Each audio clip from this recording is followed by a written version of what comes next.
When Emily Carter sent a desperate text message to the wrong number while hiding from her violent boyfriend, she never imagined it would bring a dangerous stranger crashing through her door, or that this one mistake would change everything. In a world where power and fear collide, where broken bones heal but trust is harder to rebuild, one woman discovers that sometimes salvation comes from the most unexpected places. This is a story of survival, strength, and a love that defies every rule. If you're ready for a journey that will grip your heart, stay until the end, and don't forget to hit that like button and comment your city, so I can see how far this story travels. The bathroom door shuddered against its frame. Emily Carter pressed herself against the cold tile wall, her left arm cradled against her chest at an unnatural angle. Every breath sent fire through her ribs. Blood trickled from her split lip, the metallic taste sharp on her tongue. She could feel her eyes swelling shut, the skin tight and hot beneath her trembling fingers. Another crash. The thin wooden door wouldn't hold much longer. "Emily!"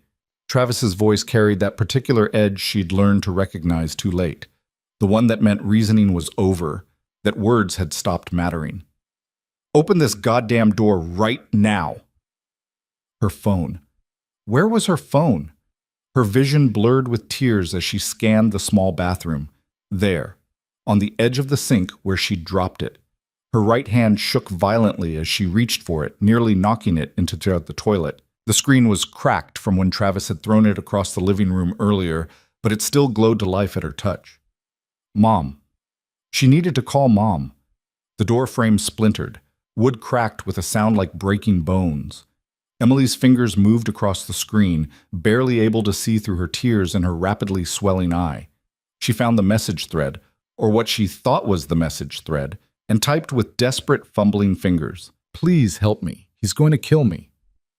1147 Morrison Avenue, Apartment 3B. Please hurry. Send. The door exploded inward. Travis filled the doorway, his face twisted with rage, his knuckles still bloody from where he'd already hit her. 3 times. Or was it 4? She'd lost count after the first blow had sent her stumbling backward into the coffee table. "Texting your mommy?" Travis stepped into the small bathroom, his presence sucking all the air from the space. "You think that bitch is going to save you?" Emily couldn't speak. Her jaw felt wrong, potentially broken. She could only stare up at him, her phone clutched in her good hand. Travis reached for her. The phone buzzed.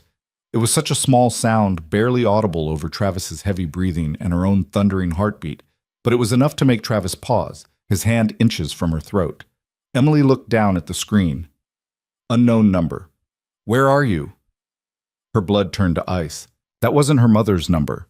That wasn't anyone she knew. "Who the fuck is that?"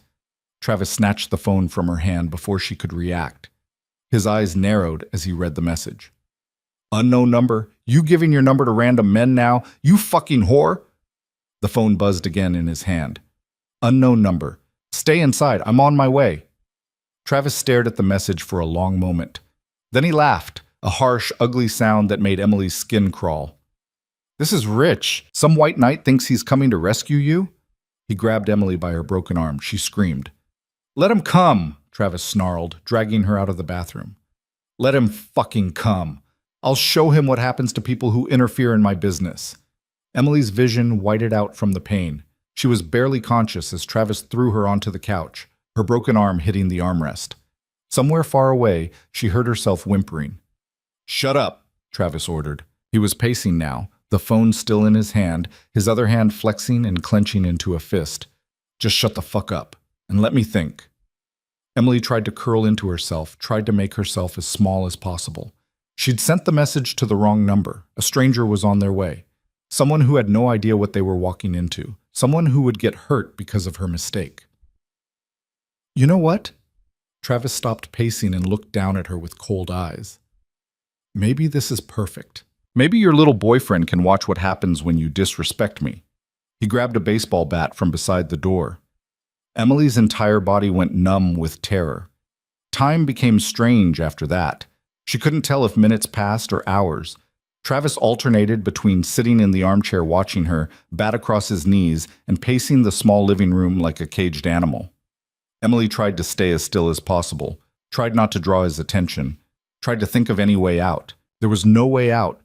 The apartment door was locked from the inside, deadbolted. The windows were painted shut. She'd tried them before. Her phone was in Travis's pocket.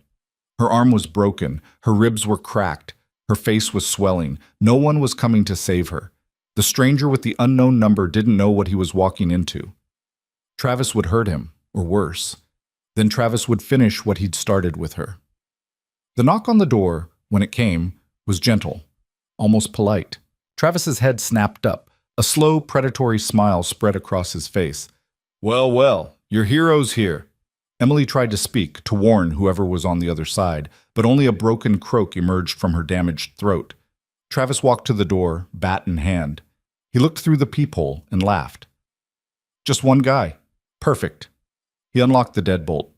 "Come on in, hero. Come meet your—" He never finished the sentence. The door exploded inward with such force that it ripped the chain lock from the frame.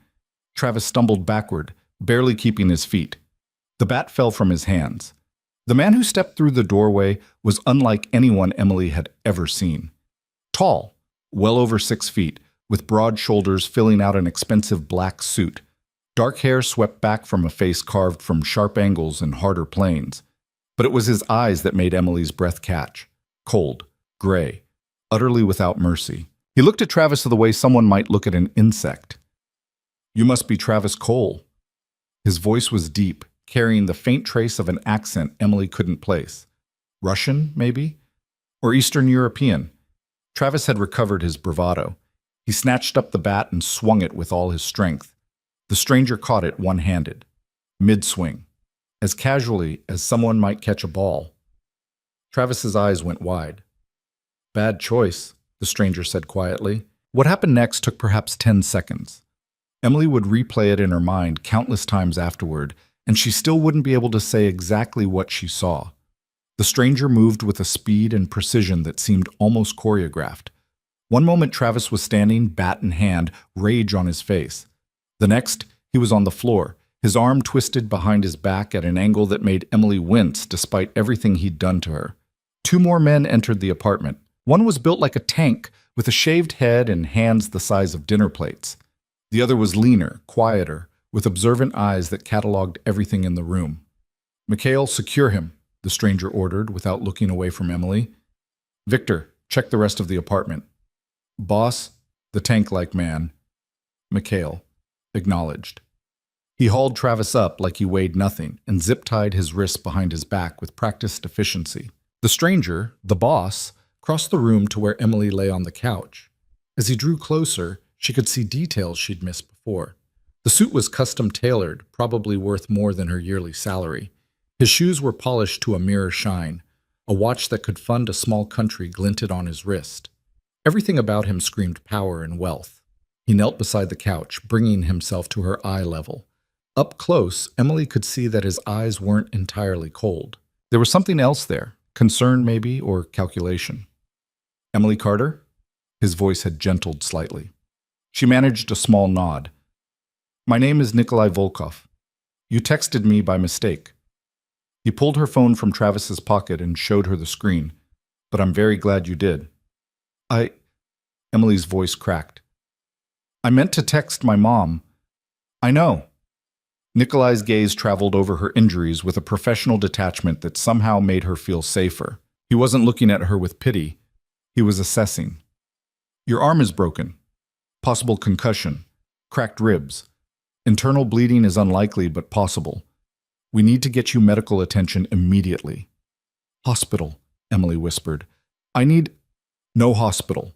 Nikolai stood, pulling his phone from his pocket. "Hospitals ask questions. They involve police. That creates complications."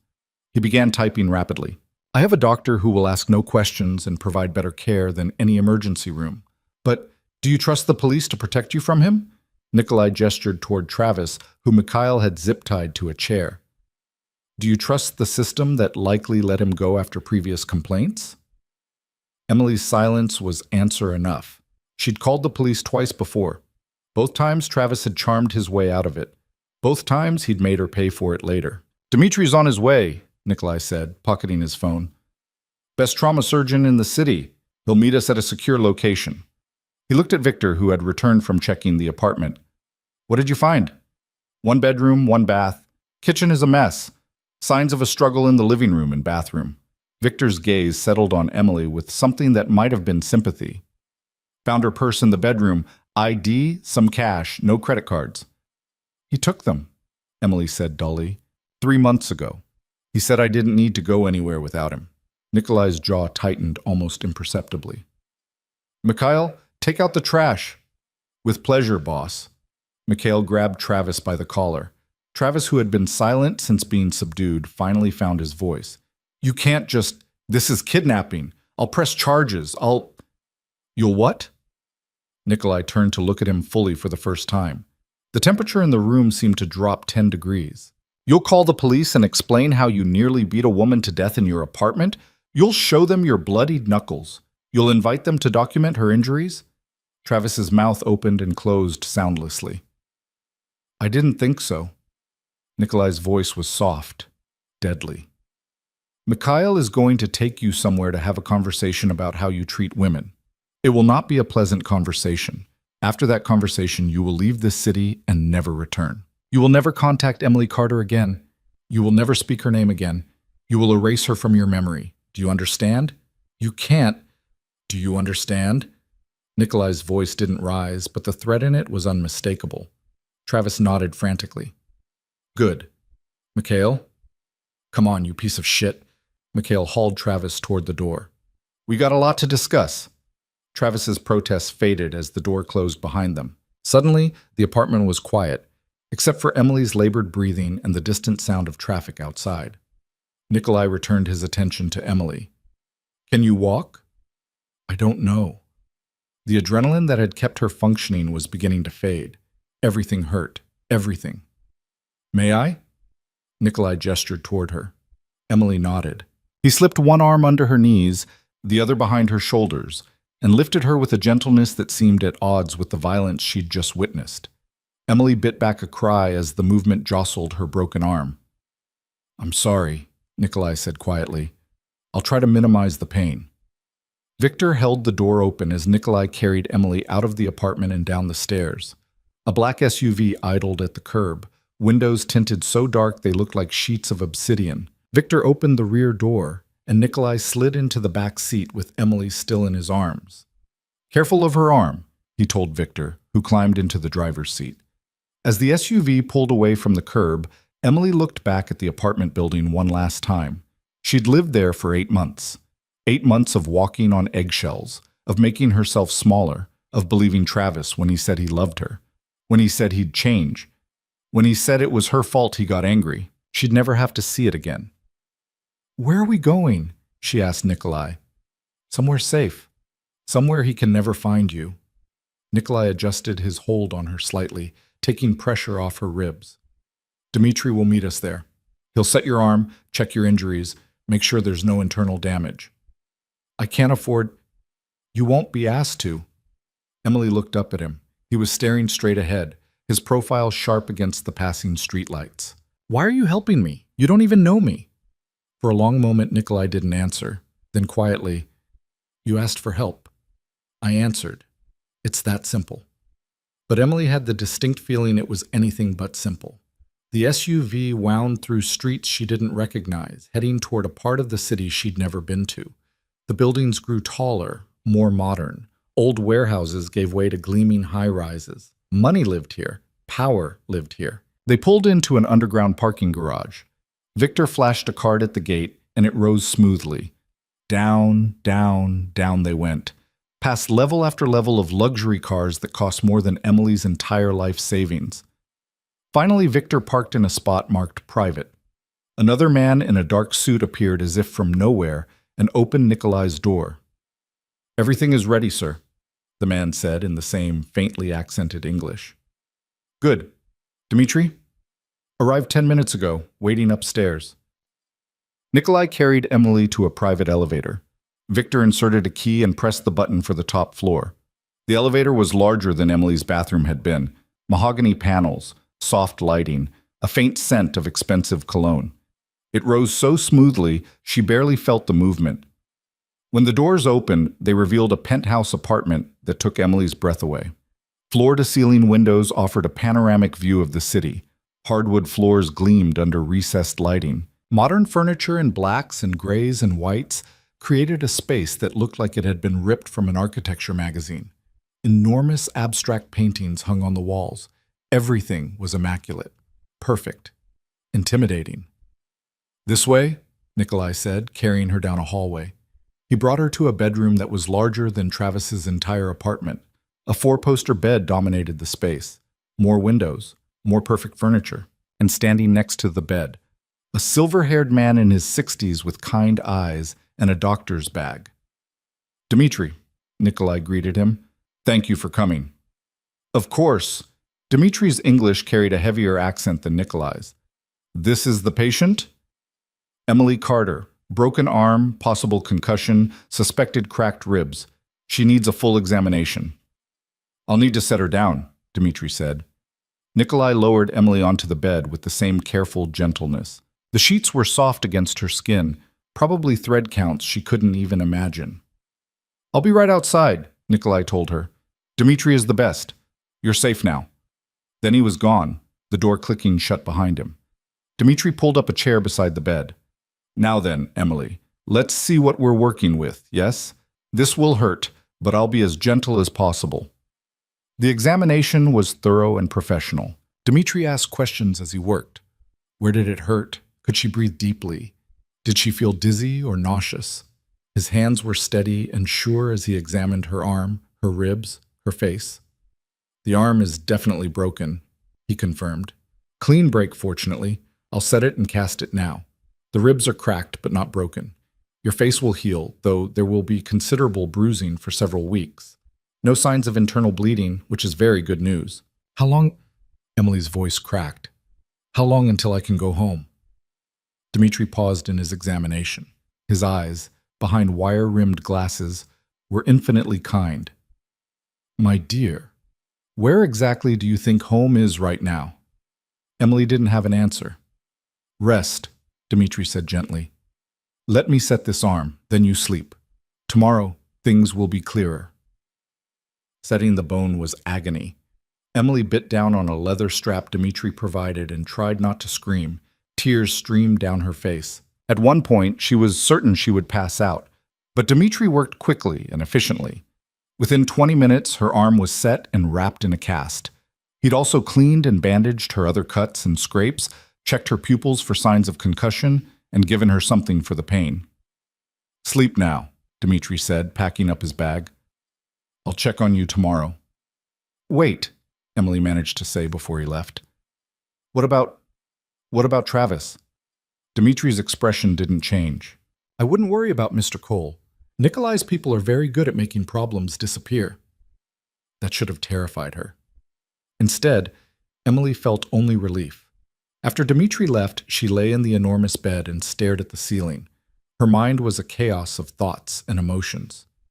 Fear, relief, confusion, pain medication beginning to dull the edges of everything. She'd texted the wrong number, a simple mistake, and somehow that mistake had brought her here, to this place, with this strange, dangerous man who had saved her life. The door opened softly. Nikolai entered, his suit jacket removed, his shirt sleeves rolled up to his elbows. He looked almost normal like this. Almost human. "How do you feel?" he asked. "Like I got hit by a truck." Emily's voice was hoarse.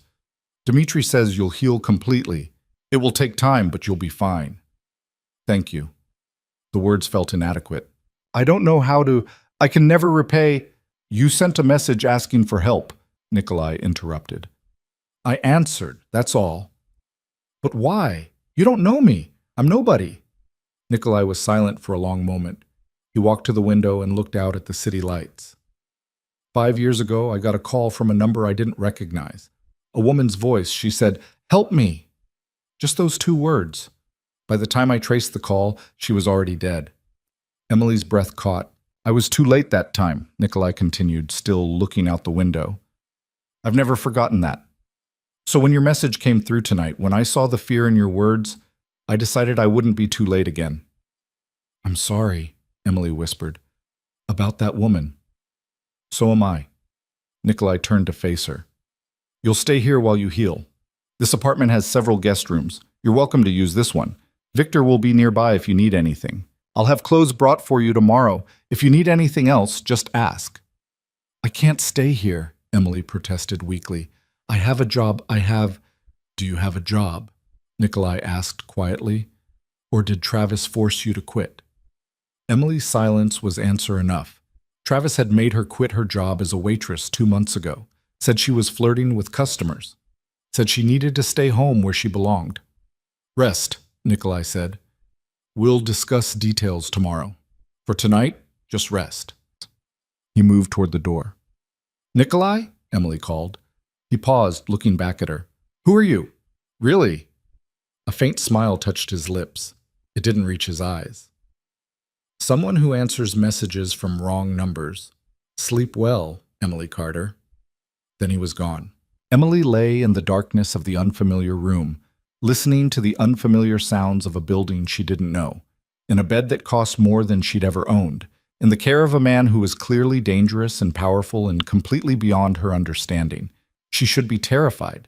She should be planning her escape. Instead, for the first time in 8 months, she felt safe. The pain medication pulled her down into sleep. Her last conscious thought was that she'd sent a message to the wrong number, and somehow, impossibly, it had been exactly the right one. Outside in the living room, Nikolai poured himself 2 fingers of vodka and stood at the window. His phone buzzed. Mikhail. It's handled. He won't be bothering anyone ever again.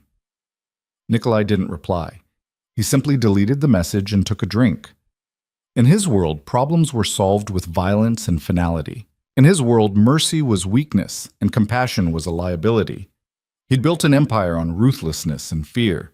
He'd done things that would make ordinary people sick, but when he'd read that desperate message tonight, please help me, he's going to kill me, something had shifted inside him. Something he'd thought was long dead had stirred to life.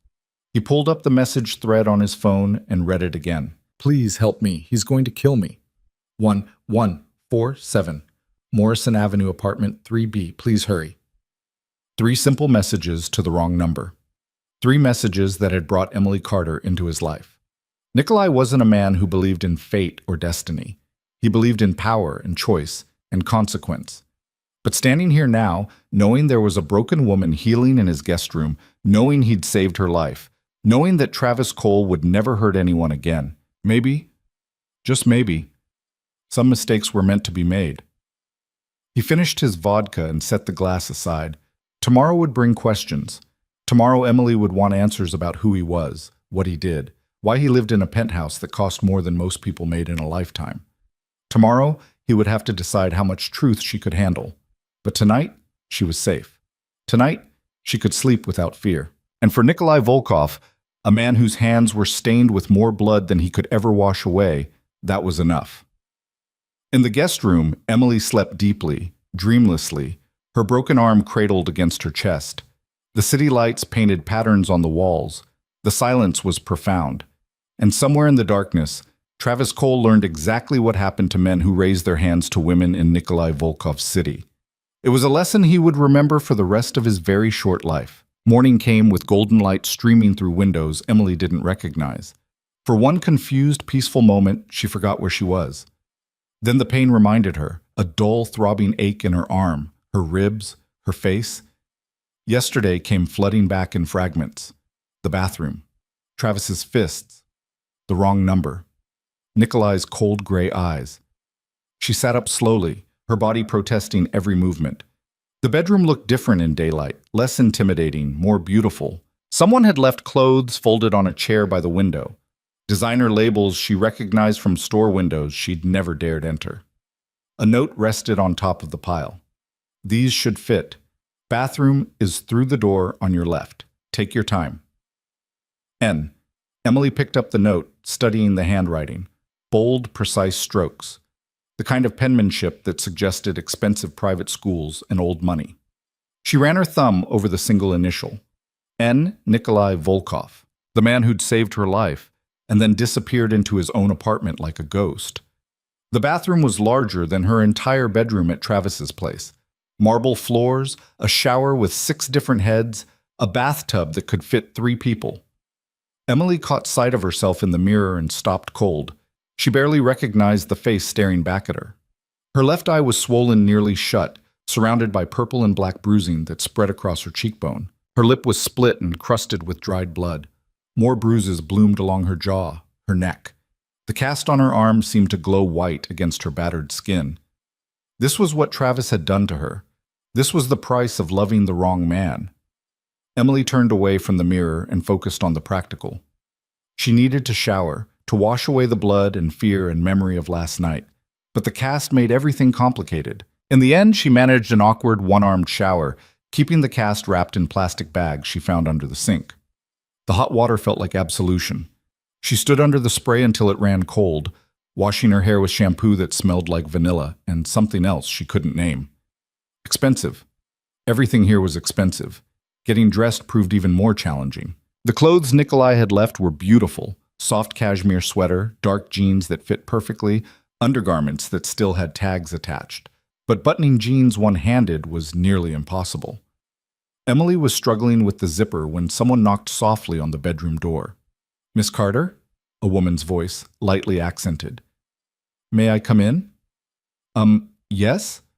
The door opened to reveal a woman in her 40s with kind eyes and salt and pepper hair pulled back in a neat bun. She wore simple professional clothing and carried a breakfast tray. "I'm Irina," she said with a warm smile. "I manage Mr. Volkov's household. I thought you might need some help, yes?" Emily gestured helplessly at her jeans. "I can't—" "Of course, here, let me." Irina set the tray down and helped Emily finish dressing with the easy competence of someone who'd done this many times before. "There, much better. Now, you must eat. Dmitri said you need to keep your strength up." The breakfast tray held more food than Emily normally ate in a day. Fresh fruit, yogurt, toast with real butter, eggs prepared perfectly, orange juice that tasted like sunshine. Emily's stomach reminded her she hadn't eaten since yesterday morning. "Thank you," she said quietly. This is too much." "Nonsense. You're Mr. Volkov's guest. Nothing is too much." Irina moved around the room with practiced efficiency, opening curtains, straightening pillows. "He asked me to tell you he'll be working from home today if you need anything. His office is at the end of the hall." "Working from home?" Emily took a bite of toast. It was the best toast she'd ever tasted. "What does he do?" Irina's smile didn't quite reach her eyes. "Mr. Volkov has many business interests. Import, export, real estate. He's a very busy man." That was clearly all Emily was going to get. She ate in silence while Irina busied herself around the room. Questions piled up in her mind, each one more pressing than the last. Who was Nikolai Volkov really? What kind of businessman traveled with armed guards and had a trauma surgeon on call? Why had he helped her? And the biggest question of all, what did he want in return? Nothing in Emily's life had ever been free. Her father had demanded perfection in exchange for his approval. Her ex-boyfriends had demanded her independence in exchange for their love. Travis had demanded everything, her job, her friends, her sense of self, in exchange for the privilege of not being alone. What would Nikolai Volkov demand? "Irina?" Emily set down her fork. "How long have you worked for Mr. Volkov?" 12 years. Irina smoothed the bedspread with careful hands. "Since he first came to this city. Is he a good man?" Irina paused, considering the question seriously. "Mr. Volkov is complicated, but I have never seen him harm anyone who didn't deserve it, and I have seen him help many people who had nowhere else to turn. Make of that what you will." It wasn't exactly reassuring, but it wasn't damning either. After breakfast, Emily found herself restless. The apartment was beautiful, but felt like a gilded cage. She wandered the hallways, studying the artwork on the walls, peering into rooms that seemed designed more for show than for living. Everything was immaculate. Everything was expensive. Everything felt temporary, like a hotel suite that just happened to have someone's clothes in the closet. She found herself standing outside the door at the end of the hall. Nikolai's office. She could hear his voice on the other side, speaking in rapid Russian. The words were unintelligible, but the tone was sharp, commanding. This was a man used to being obeyed. Emily raised her hand to knock, then hesitated. What would she even say? Thank you for saving my life. What kind of business are you really in? Can I leave? The door opened before she could decide. Nikolai stood there, phone still pressed to his ear, his expression unreadable. He looked different in daylight, no less dangerous, but somehow more human. His shirt was unbuttoned at the collar, his sleeves rolled up. He looked tired. He said something final in Russian and ended the call. Emily, how are you feeling? Better. Thank you for the clothes and the breakfast and, she gestured vaguely at the apartment. Everything. It's nothing. Come in. He stepped aside, ushering her into his office. The room was dominated by a massive desk positioned to face the windows. Multiple monitors displayed what looked like financial data, security camera feeds, documents in various languages.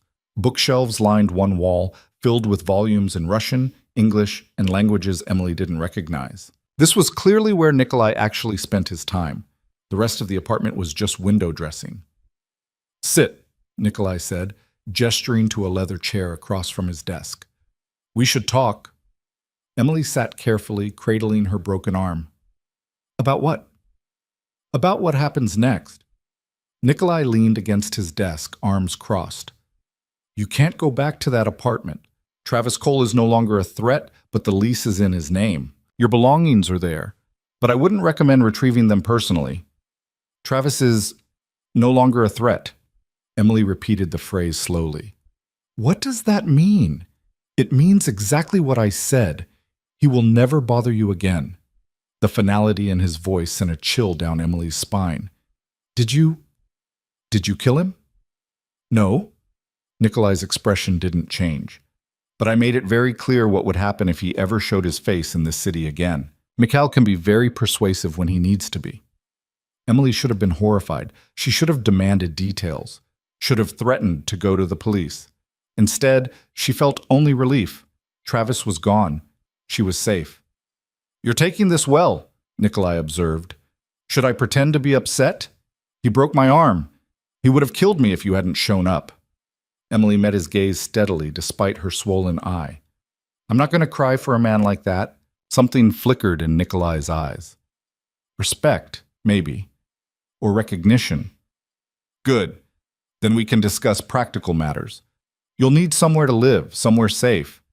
I have savings, Emily lied. Travis had taken control of her bank account months ago. I can find a place. With what money? Your bank account is empty. Travis drained it 3 weeks ago. Emily's mouth fell open. How do you know that? I make it my business to know things. Nikolai pulled out his phone and tapped the screen a few times. I've had my people looking into your situation. Travis Cole has a history, 3 prior girlfriends, all with similar stories. Escalating violence, financial control, isolation from family and friends. You're not his first victim. But I'm the last, Emily said quietly. Yes. Nikolai set his phone aside. You're the last. Now about your living situation. I have a property, a secure apartment building I own downtown. Good security, good neighborhood. You can stay there rent-free until you get back on your feet. I can't accept that. Why not? Because I don't take charity, and because nothing is free. Emily forced herself to hold his gaze. What do you want in return? Nikolai was silent for a long moment. Then, unexpectedly, he smiled. It transformed his face, made him look younger, almost approachable. You're smart. I like that. But you're wrong about one thing. Sometimes help is just help. No strings attached. I don't believe you. Then believe this. If I wanted something from you, I would ask for it directly. I don't deal in hidden agendas or manipulation. That's not how I operate. He pushed off from the desk and walked to the window. You need time to heal. You need somewhere safe to do that. I'm offering you both. What you do after that is entirely up to you.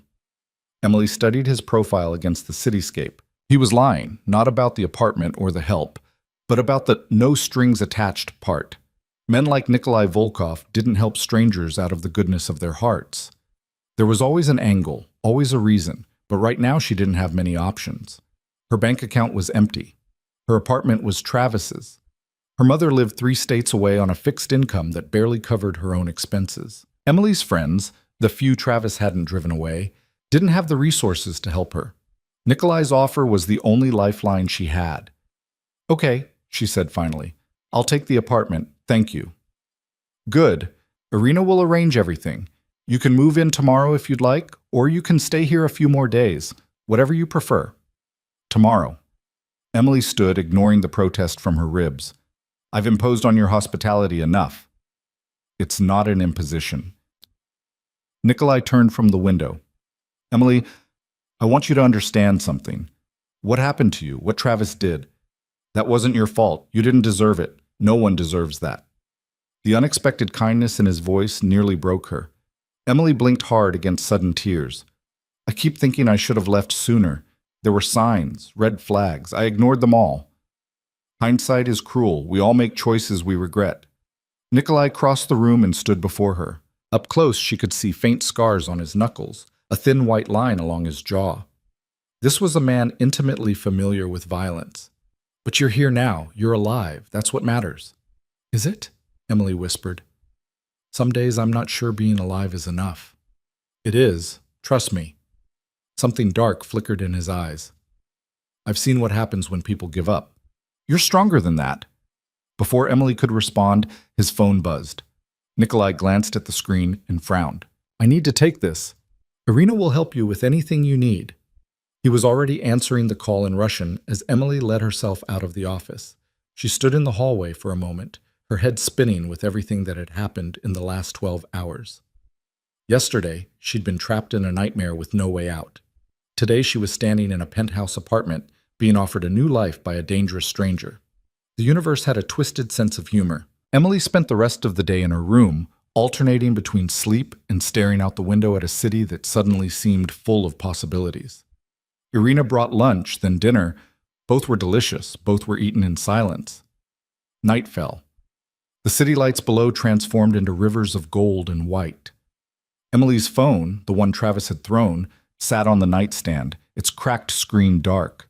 She hadn't turned it on since last night, hadn't wanted to see the messages from her mother asking why she hadn't replied, hadn't wanted to deal with the concerned texts from the few friends she had left.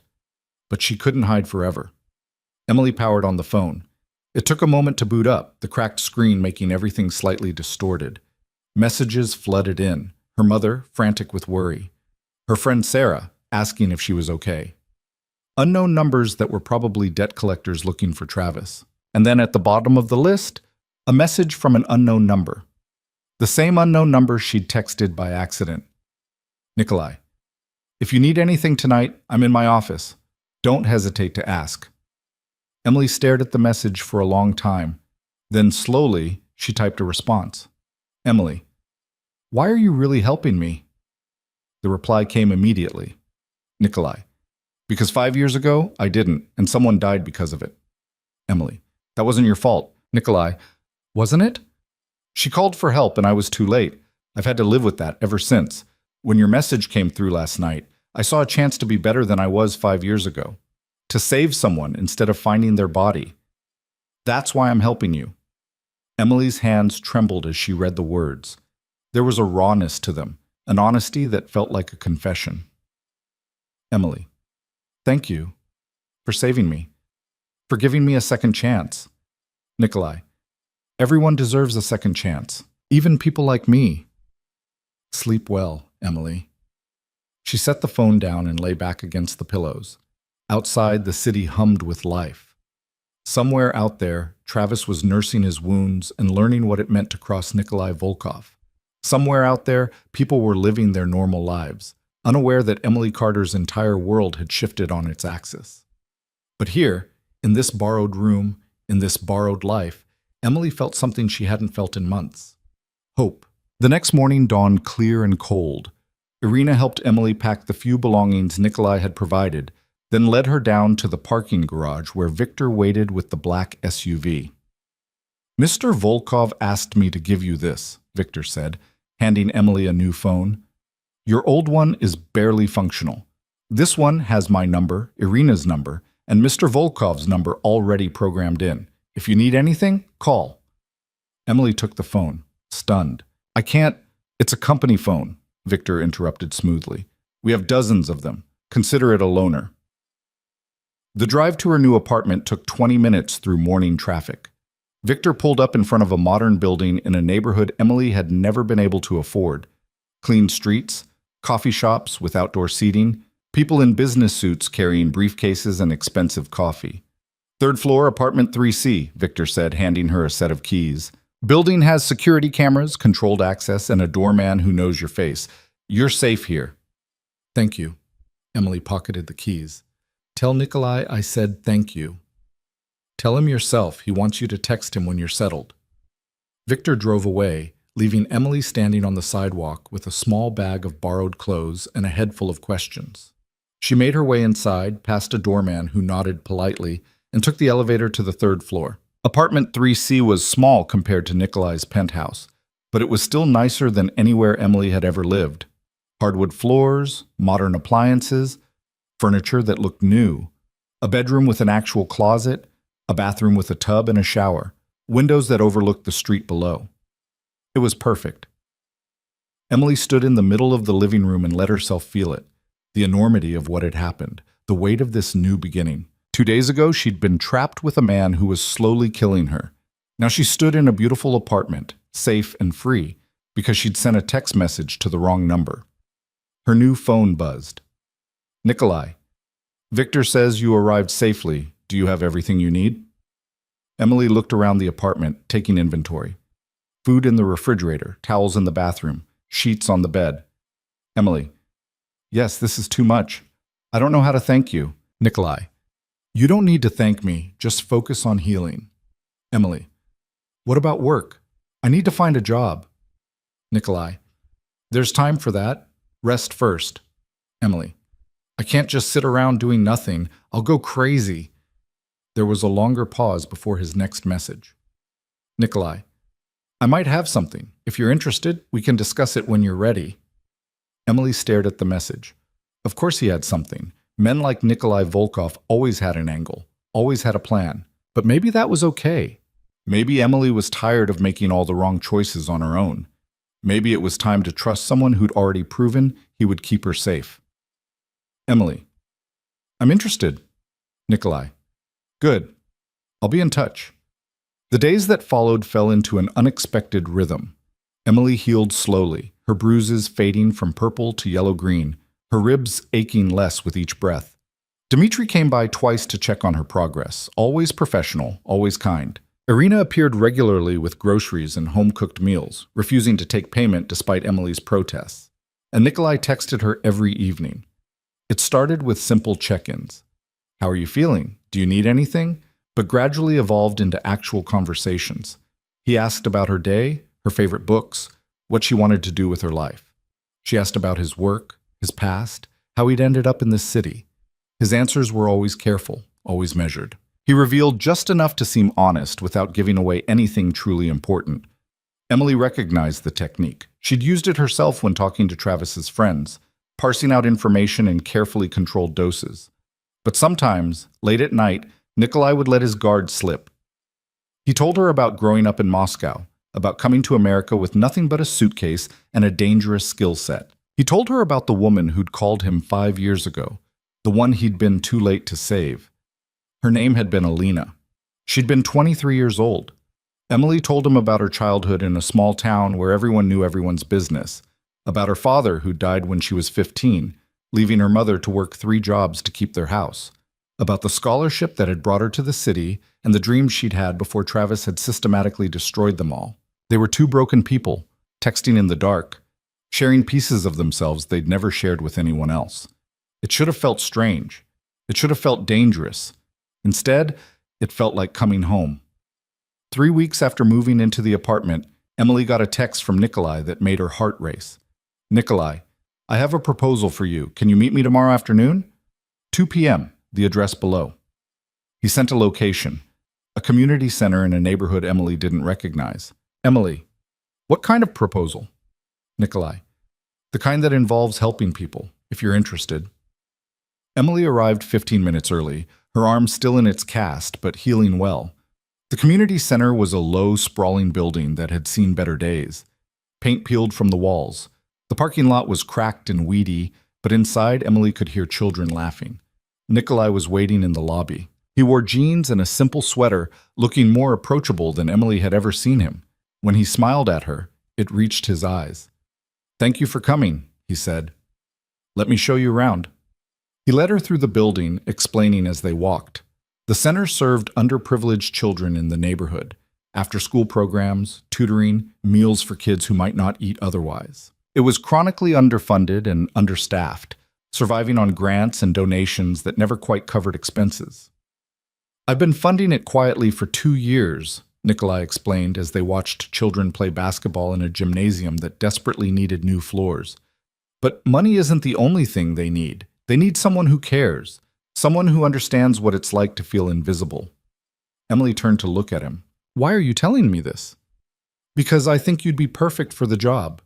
Nikolai met her gaze steadily. "Program coordinator, you'd work with the kids, help organize activities, assist with homework. The director is desperate for help, and I think you'd be good at it. I don't have experience with. You have empathy, you have compassion. You know what it's like to feel powerless."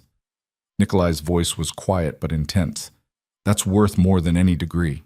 Emily looked back at the children playing basketball. One little girl, maybe 8 years old, sat alone in the corner with a book. She looked up as Emily watched, and their eyes met. The girl smiled shyly. Emily's heart clenched. "I'll do it," she heard herself say. Nikolai's smile was genuine, transforming his entire face. "Good. You start Monday." As they walked back to the lobby, Emily felt something shift inside her. For the first time since Travis's fists had connected with her face, she felt like she had a purpose, something to wake up for, something that mattered. "Nikolai," she said as they reached his car, "why do you fund this place? What do you get out of it?" He was quiet for a moment, his eyes distant. "Redemption," he said finally, "or at least the hope of it. I've done things, Emily, terrible things, things I can never take back. But maybe if I help enough people, maybe if I make enough of a difference, maybe it balances the scales a little." "What kind of terrible things?" "The kind we don't talk about in parking lots of community centers." He opened the car door for her. "Come on, I'll drive you home." They rode in comfortable silence, the city sliding past the windows. Emily studied Nikolai's profile as he drove, trying to reconcile the dangerous man who'd burst into Travis's apartment with the one who funded programs for underprivileged children. "You're a contradiction," she said finally. "How so?" "You're ruthless enough to terrify a man like Travis, but you're gentle enough to care about kids who'll never know your name." Nikolai smiled faintly. "Maybe I'm just trying to be better than I was. Isn't that what we're all doing?" When they reached her apartment, Nikolai walked her to the door despite her protests that she could manage. "Healing takes time," he said. "Don't rush it." "Is that advice for my arm or something else?" "Both." He hesitated, then added, "Emily, I want you to know you can ask me anything. About who I am, what I do. I won't lie to you. Are you in the Mafia?" The question hung between them. Nikolai's expression didn't change, but something flickered in his eyes. "That's a complicated question with a complicated answer," he said finally. "I run import and export businesses. Some of them are completely legal, some exist in gray areas. I have relationships with people on both sides of the law. I protect what's mine, and I eliminate threats when necessary." "Does that make me Mafia?" "Depends on your definition." It was the most honest answer Emily could have hoped for, and somehow it didn't scare her as much as it should have. "Thank you," she said, "for not lying. I told you I wouldn't." Nikolai pulled out his phone and checked something. "I have a meeting, but text me later? Let me know how you're feeling." "I will." He left her at the door, and Emily watched him walk away with that same predatory grace she'd noticed the first night. This was a dangerous man. A man who lived in shadows and made problems disappear. A man who probably had blood on his hands. But he was also the man who'd saved her life, who'd given her a home, a job, a future, who texted her every night to make sure she was okay. Emily closed the door and leaned against it, her heart racing. She was falling for Nikolai Volkov. Slowly, carefully, against every instinct that screamed this was a terrible idea. But maybe terrible ideas were exactly what Emily needed. Maybe safety and security had been overrated all along. Her phone buzzed. "Nikolai." Thank you for saying yes to the job. The kids are lucky to have you. Emily smiled as she typed her response. Emily, I think I'm the lucky one. And as she looked around her apartment, safe, warm, hers, Emily realized she meant it. The wrong number had led her here. To this moment. To this life. To Nikolai. Maybe some mistakes were the best things that ever happened to you. Monday morning arrived with autumn rain streaking down Emily's windows. She stood in front of her closet, one-armed and nervous, trying to decide what someone wore to their first day working at a community center funded by a man who might or might not be involved in organized crime. She settled on jeans and a simple blouse, careful not to jostle her cast. The bruises on her face had faded to pale yellow shadows, barely visible under makeup. Her reflection showed someone who looked almost normal, almost like the person she used to be before Travis. The community center smelled like old building and new hope when Emily arrived. Children's artwork covered every available wall space. A bulletin board advertised upcoming events in both English and Spanish. Somewhere deep in the building, someone was playing piano. You must be Emily. A woman in her 50s emerged from an office, hand extended. I'm Patricia Chen, the director. Nikolai told me you'd be starting today. Patricia's handshake was firm, her smile genuine. She had the kind of face that inspired trust. Laugh lines around her eyes, gray hair she didn't bother to dye, the comfortable posture of someone who'd spent decades working with children. Thank you for having me, Emily said. I'm excited to start. Let me show you around properly.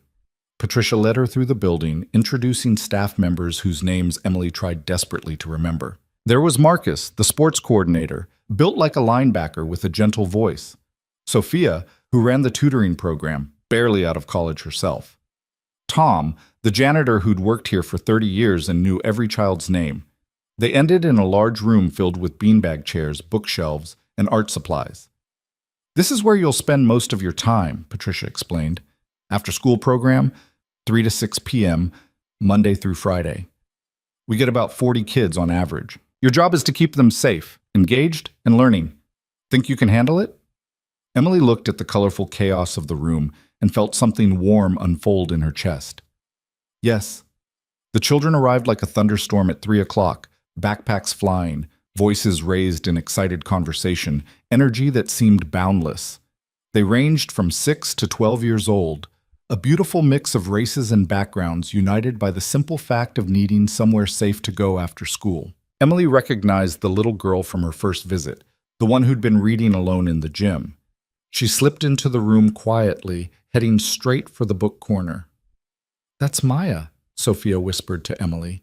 8 years old, doesn't talk much, reads constantly. Her mom works 2 jobs, so Maya's here every day until 6:30. Emily watched Maya settle into a beanbag chair with a worn copy of Charlotte's Web. There was something familiar in the way the girl made herself small, invisible. Emily had mastered that same trick during her months with Travis. By the end of the first week, Emily had learned all 40 children's names. She knew that Carlos loved basketball, but struggled with math. That Jasmine was brilliant at art, but too shy to show anyone. That the twins, David and Daniel, were inseparable and prone to elaborate pranks. That Maya read at a high school level, but had trouble making friends. Emily fell in love with all of them. Her phone buzzed one evening as she was leaving the center, exhausted and happy in equal measure. Nikolai. How was your first week? Emily. Perfect. Challenging. Wonderful. I love it. Nikolai. I knew you would. Have you eaten dinner? Emily. Not yet. Too tired to cook. Nikolai. There's a Thai place 2 blocks from your apartment. Best pad Thai in the city. My treat. Order whatever you want and tell them to put it on the Volkov account. Emily. You don't have to. Nikolai. I know I don't have to. I want to. Eat, Emily. You need your strength. Emily smiled as she pocketed her phone. Over the past month, these small gestures had become routine. Nikolai checking in on her, making sure she ate, occasionally sending Irina with homemade meals. He was taking care of her in ways that should have felt controlling but somehow didn't. Maybe because he never demanded anything in return, never asked where she'd been or who she'd seen, never showed up unannounced or made her account for her time. He simply existed in the background of her life, a steady presence she'd come to depend on. The Thai restaurant knew exactly who she was when she called. "Miss Carter," the woman on the phone said warmly, "Mr. Volkov called ahead. We have your usual ready." Emily didn't have a usual. She'd never eaten here before. But 15 minutes later, when she picked up her order, she found pad thai exactly how she liked it. Extra peanuts, mild spice, extra lime on the side. Nikolai had been paying attention to details she'd mentioned in passing during their late-night texts. Emily: "How did you know my pad thai order?" Nikolai: "You told me 3 weeks ago. You said you liked it mild because Travis used to order everything extra spicy to prove how tough he was, even though you hated it." Emily stared at the message, something warm and dangerous blooming in her chest. Nikolai remembered. He'd remembered a throwaway comment made during a conversation about completely different things. Emily: "Thank you for remembering, for everything." Nikolai: "You don't need to thank me every time I do something nice. I enjoy it." Emily: "Why?" Nikolai: "Because seeing you happy makes me happy. Is that allowed?" Emily sat on her couch with pad thai growing cold in her lap, trying to process the emotions swirling through her. She was falling for Nikolai Volkov. Had been falling for weeks now. Every text, every small kindness, every moment of unexpected vulnerability had pulled her deeper. But what did she really know about him? That he was dangerous, that he'd saved her life, that he funded community centers and texted her every night and remembered how she took her pad thai. It wasn't enough. It was too much. It was everything and nothing. Emily: "Can I ask you something?" Nikolai: "Always." Emily: "Do you want to have dinner with me? Not Thai delivery, actual dinner, together." The pause before his response felt eternal. Nikolai: "Are you sure that's a good idea?" Emily: "Probably not, but I'm asking anyway." Nikolai: "Tomorrow night. I'll pick you up at 7. Emily set her phone down with shaking hands. She'd just asked Nikolai Volkov on a date. A man who terrified criminals and funded children's programs in equal measure. A man who made her feel safer than she'd felt in years and more alive than she'd felt in forever. This was either the best decision she'd ever made or the worst. Tomorrow would tell. Nikolai arrived exactly at 7, driving a different car than Emily had seen before. A sleek silver sedan that probably cost more than most people's houses. He wore a dark suit that fit him perfectly, his hair styled back from his face. He looked dangerous and sophisticated and absolutely devastating. Emily had spent an hour getting ready, settling finally on a simple black dress that Irina had mysteriously delivered that afternoon, along with a note: "Every woman needs a perfect black dress." "And you look beautiful," Nikolai said when she answered the door. His eyes held an intensity that made her breath catch. "You clean up pretty well yourself." Emily grabbed her coat, trying to calm her racing heart. The restaurant was the kind of place Emily had only read about in magazines. Soft lighting, white tablecloths, a wine list thicker than most books. The maitre d' greeted Nikolai by name and led them to a private corner table with a view of the city lights. "This is too much," Emily whispered as Nikolai held her chair. "Nothing is too much." He settled across from her, his gray eyes catching the candlelight. "You deserve beautiful things, Emily. You should get used to that." Dinner was an exercise in revelation. They talked about everything and nothing: Emily's work at the center, Nikolai's various business ventures, books they'd read, places they wanted to travel. The conversation flowed as easily as it did in their texts, but with an added dimension of physical presence that made Emily hyper-aware of every gesture, every smile, every moment when their eyes met across the table. "Tell me about Moscow," Emily said over dessert. "What was it like growing up there?" Nikolai's expression shifted, something darker moving behind his eyes. "Cold, violent, unforgiving. I was orphaned at 12, spent my teenage years on the streets, learning to survive by any means necessary. Made connections with people who taught me skills I probably shouldn't have learned." "What kind of skills?" "How to fight, how to intimidate, how to make people disappear when necessary." He said it matter-of-factly, watching her face for reaction.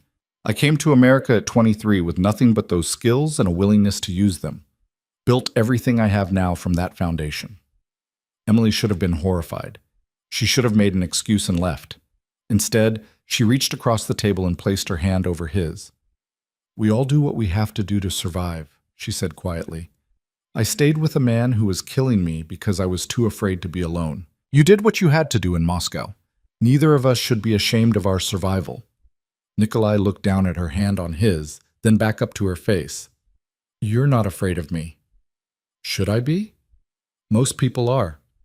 I'm not most people. Emily smiled. And you saved my life. That counts for something. It counts for everything. Nikolai turned his hand over, threading his fingers through hers. The touch sent electricity up her arm. Emily, I need you to understand something. The things I've done, the life I lead, it's not safe. People want what I have. They'd use you to get to me if they knew how much you're starting to mean to me. How much do I mean to you? The question hung between them, weighted with possibility. More than I should allow, Nikolai admitted. More than is wise or safe. But I can't seem to help it. Every text, every conversation, every moment I spend thinking about you when I should be working, you've gotten under my skin, Emily Carter. Emily's heart was hammering so hard she was certain he could hear it. You've gotten under mine too. I didn't want to. I tried not to. But here we are. Here we are, Nikolai echoed. His thumb traced circles on her palm. What do we do about it? I don't know, but I don't want to stop. Emily met his gaze steadily. Whatever this is, whatever it becomes, I want to find out. Nikolai paid the bill and they walked out into the cool night air. Instead of heading to the car, he steered her toward a small park across the street. They walked in comfortable silence, her hand still in his, the city sounds muted and distant. I haven't felt this way about anyone in a very long time, Nikolai said finally. It's terrifying. Why terrifying? Because caring about someone makes you vulnerable. It gives people leverage. In my world, that's dangerous. Emily stopped walking and turned to face him. Then maybe it's time to change your world. Start building something different. You're already doing it with the community center. Why not do it with your life? It's not that simple. Why not? You're powerful enough to do whatever you want. You could walk away from the dangerous parts. Focus on the legitimate businesses. Build something clean. Nikolai cupped her face gently in his hands, careful of the fading bruises. You make it sound so easy, like I can just decide to be a different person. You already are a different person. The man who funds programs for children, who texts me every night to make sure I'm okay, who remembered my pad thai order, that's who you really are. The rest is just survival. He kissed her then, soft and careful and achingly tender. Emily's world tilted on its axis. This was nothing like kissing Travis, which had always felt like a performance, like she was playing a role. This felt real. This felt like coming home. When they pulled apart, Nikolai rested his forehead against hers. You're going to ruin me, Emily Carter. Maybe we'll ruin each other. She smiled against his lips. Maybe that's the point. They drove back to her apartment in silence, heavy with possibility. Nikolai walked her to her door, ever the gentleman, despite the heat in his eyes. I should go, he said, though he made no move to leave. You should, Emily agreed, though she didn't want him to. Emily. He caught her hand as she reached for her keys. This thing between us, it's real. It matters. But my world is complicated and dangerous. I need to know you understand what you're getting into. I understand enough, and I'm choosing this anyway. I'm choosing you. Something fierce and possessive flared in Nikolai's eyes. He pulled her close and kissed her again, deeper this time, with an intensity that left her breathless. Lock your door, he said when they finally separated. Text me when you're inside. I will. Emily watched him walk away, her lips still tingling from his kiss, her heart racing with possibility and promise. She was falling in love with a dangerous man. Maybe she'd already fallen, and for the first time in her life, she wasn't afraid of where she might land. The weeks that followed took on a dreamlike quality. Emily worked with the children during the day, losing herself in their laughter and stories and endless energy. Maya slowly opened up to her, sharing thoughts about books and dreams about becoming a writer someday. Carlos improved his math grades with Emily's patient tutoring. Jasmine's artwork began appearing on the walls, her shyness gradually giving way to quiet confidence.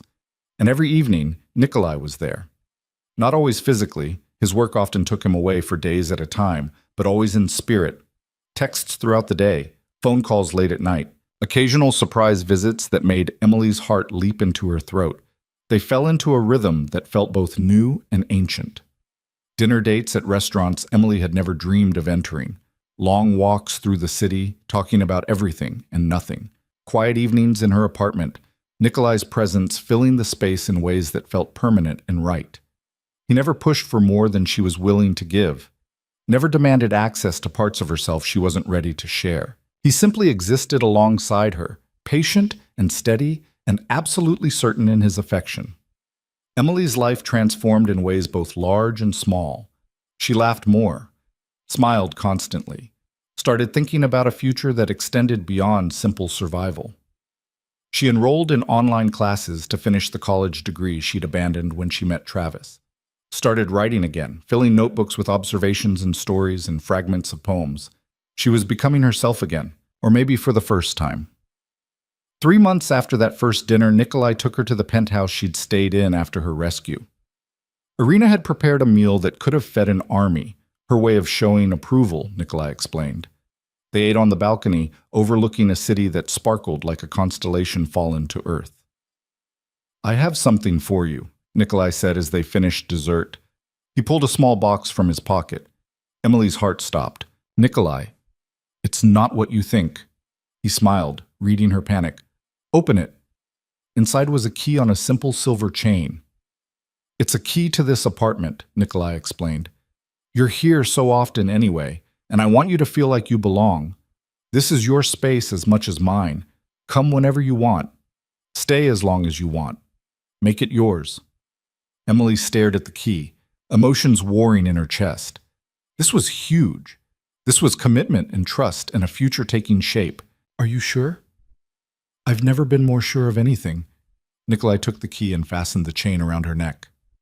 "You've already made yourself at home in my life, Emily. I want you to have a home in my space too."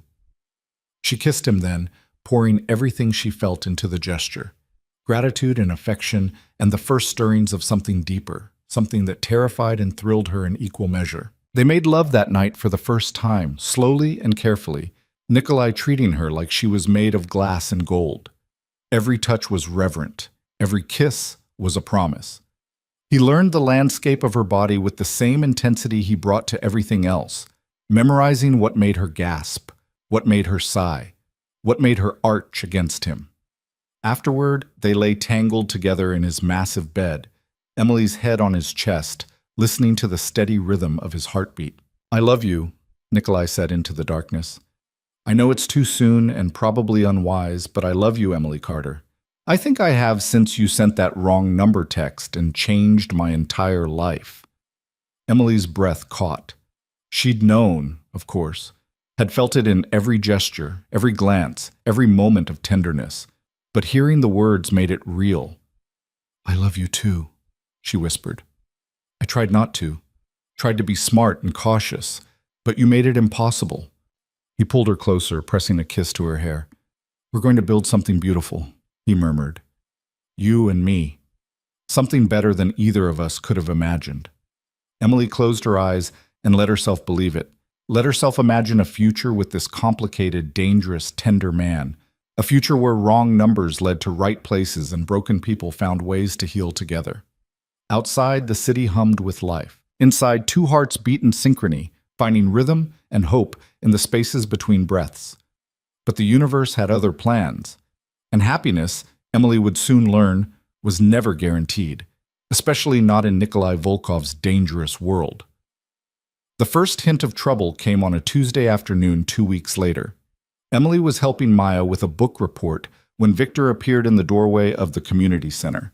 He caught her eye and jerked his head toward the hallway. "What's wrong?" Emily asked immediately. Victor never came to the center, never disrupted her work. "Nothing's wrong, but Nikolai wants you to be aware of something." Victor's expression was carefully neutral. "There's been some movement from a rival organization. Nothing that concerns you directly, but Nikolai wants security increased around you and the center until things settle down." "What kind of movement?" "The kind I can't discuss in detail. Just know that we're taking precautions." Victor handed her a new phone, sleeker, more expensive than her current one. "This has GPS tracking. Keep it with you at all times. If anything feels wrong, anything at all, you press this button. He showed her a red panic button on the side. It alerts me, Mikhail, and Nikolai immediately. Emily took the phone with numb fingers. Should I be worried? No, Nikolai's just being cautious. It's probably nothing. But Victor's eyes said it was definitely something. That night, Nikolai came to her apartment looking exhausted. He pulled her into his arms without a word, just holding her close, breathing her in like she was oxygen. Talk to me, Emily said against his chest. Victor told me about the security increase. What's really going on? Nikolai sighed and led her to the couch. There's a man named Anton Fedorov. He used to work with me years ago. We had a disagreement about business practices. He went his own way, built his own organization. Now he thinks I owe him territory and profit sharing from ventures we're no longer partners in. Is he dangerous? Everyone in my world is dangerous, but yes, Anton is particularly volatile. He's been making noise about taking what he thinks is his. I need to handle it carefully. Emily cupped his face in her hands, forcing him to meet her eyes. Will you be safe? I'm always safe. I have the best security, the best people, the best strategic advantage. Anton is all bluster. But something in Nikolai's eyes suggested he wasn't as confident as his words implied. Promise me you'll be careful. I promise. He kissed her softly. Nothing and no one is going to take me away from you. We have too much to build together. Emily wanted to believe him, tried to believe him, but fear had taken root in her chest, cold and persistent. The security around her increased noticeably over the following days. Victor or Mikhail always nearby when she was at the center. A new doorman at her apartment building who was clearly more bodyguard than employee. Cameras she'd never noticed before suddenly visible everywhere she looked. Nikolai's texts became less frequent, his responses shorter. He was dealing with Anton, Emily knew, handling the threat through channels she didn't understand and probably didn't want to. Then came the Friday that changed everything. Emily was locking up the community center, walking Maya to her mother's car, when a black van pulled up to the curb. Wrong curb. Wrong vehicle. Wrong everything. Her hand went to the panic button, but she wasn't fast enough. 3 men emerged from the van, moving with practiced efficiency. Emily pushed Maya behind her, her heart in her throat. Emily Carter, one of the men said. You're coming with us. Like hell I am. Emily's finger found the panic button and pressed. Held. That won't help you? The man smiled. It was not a kind expression. By the time Volkov's people arrive, you'll already be gone. Now, you can come quietly and spare the child any trauma, or we can do this the hard way. Emily looked at Maya's terrified face and made her choice. Run, she told the girl. Run inside and find Marcus. Tell him to call Nikolai. Go. Maya ran. The men grabbed Emily before she could follow. She fought, remembering the self-defense techniques Mikhail had been teaching her in secret, applying them with desperate strength. She got one man in the nose with her elbow, another in the groin with her knee, but there were 3 of them and one of her, and they were professionals. Something sharp pricked her neck. The world tilted. Emily's last conscious thought was of Nikolai, hoping he would find her, praying he wouldn't be too late this time. Then darkness swallowed her whole. Emily woke to the smell of mildew and old concrete. Her head throbbed where the injection site pulsed beneath her skin. She tried to move and discovered her hands were zip-tied behind her back, secured to a metal chair bolted to the floor. Her ankles were similarly bound. The room was windowless, lit by a single bare bulb hanging from exposed pipes. Water stained the concrete walls. In the corner, a metal door with no handle on the inside. A warehouse, Emily guessed. Abandoned, judging by the dust and decay. She tested the zip ties carefully, remembering something Mikhail had taught her during one of their training sessions. He'd shown her how to break them if she ever needed to, though at the time it had seemed like paranoid overkill. Now she thanked whatever instinct had made her pay attention. The door opened with a screech of protesting metal. A man entered, tall, lean, with salt and pepper hair and eyes like chips of ice. He wore an expensive suit that seemed absurdly out of place in this decrepit room. Emily Carter. His accent was thicker than Nikolai's, harder around the edges. Do you know who I am? Anton Fedorov. Emily kept her voice steady despite the fear crawling up her spine. Nikolai mentioned you. Did he? Anton smiled. It made Emily's skin crawl. I wonder what he said. Did he tell you I built half his empire? That I was there in the beginning when he had nothing? That he owes everything he has to my connections, my strategies, my willingness to get my hands dirty? He said you used to work together, that you went your separate ways. Is that the story he's telling? Anton circled her chair slowly, like a shark scenting blood. How diplomatic! The truth is messier, of course. The truth is that Nikolai Volkov stole what was mine.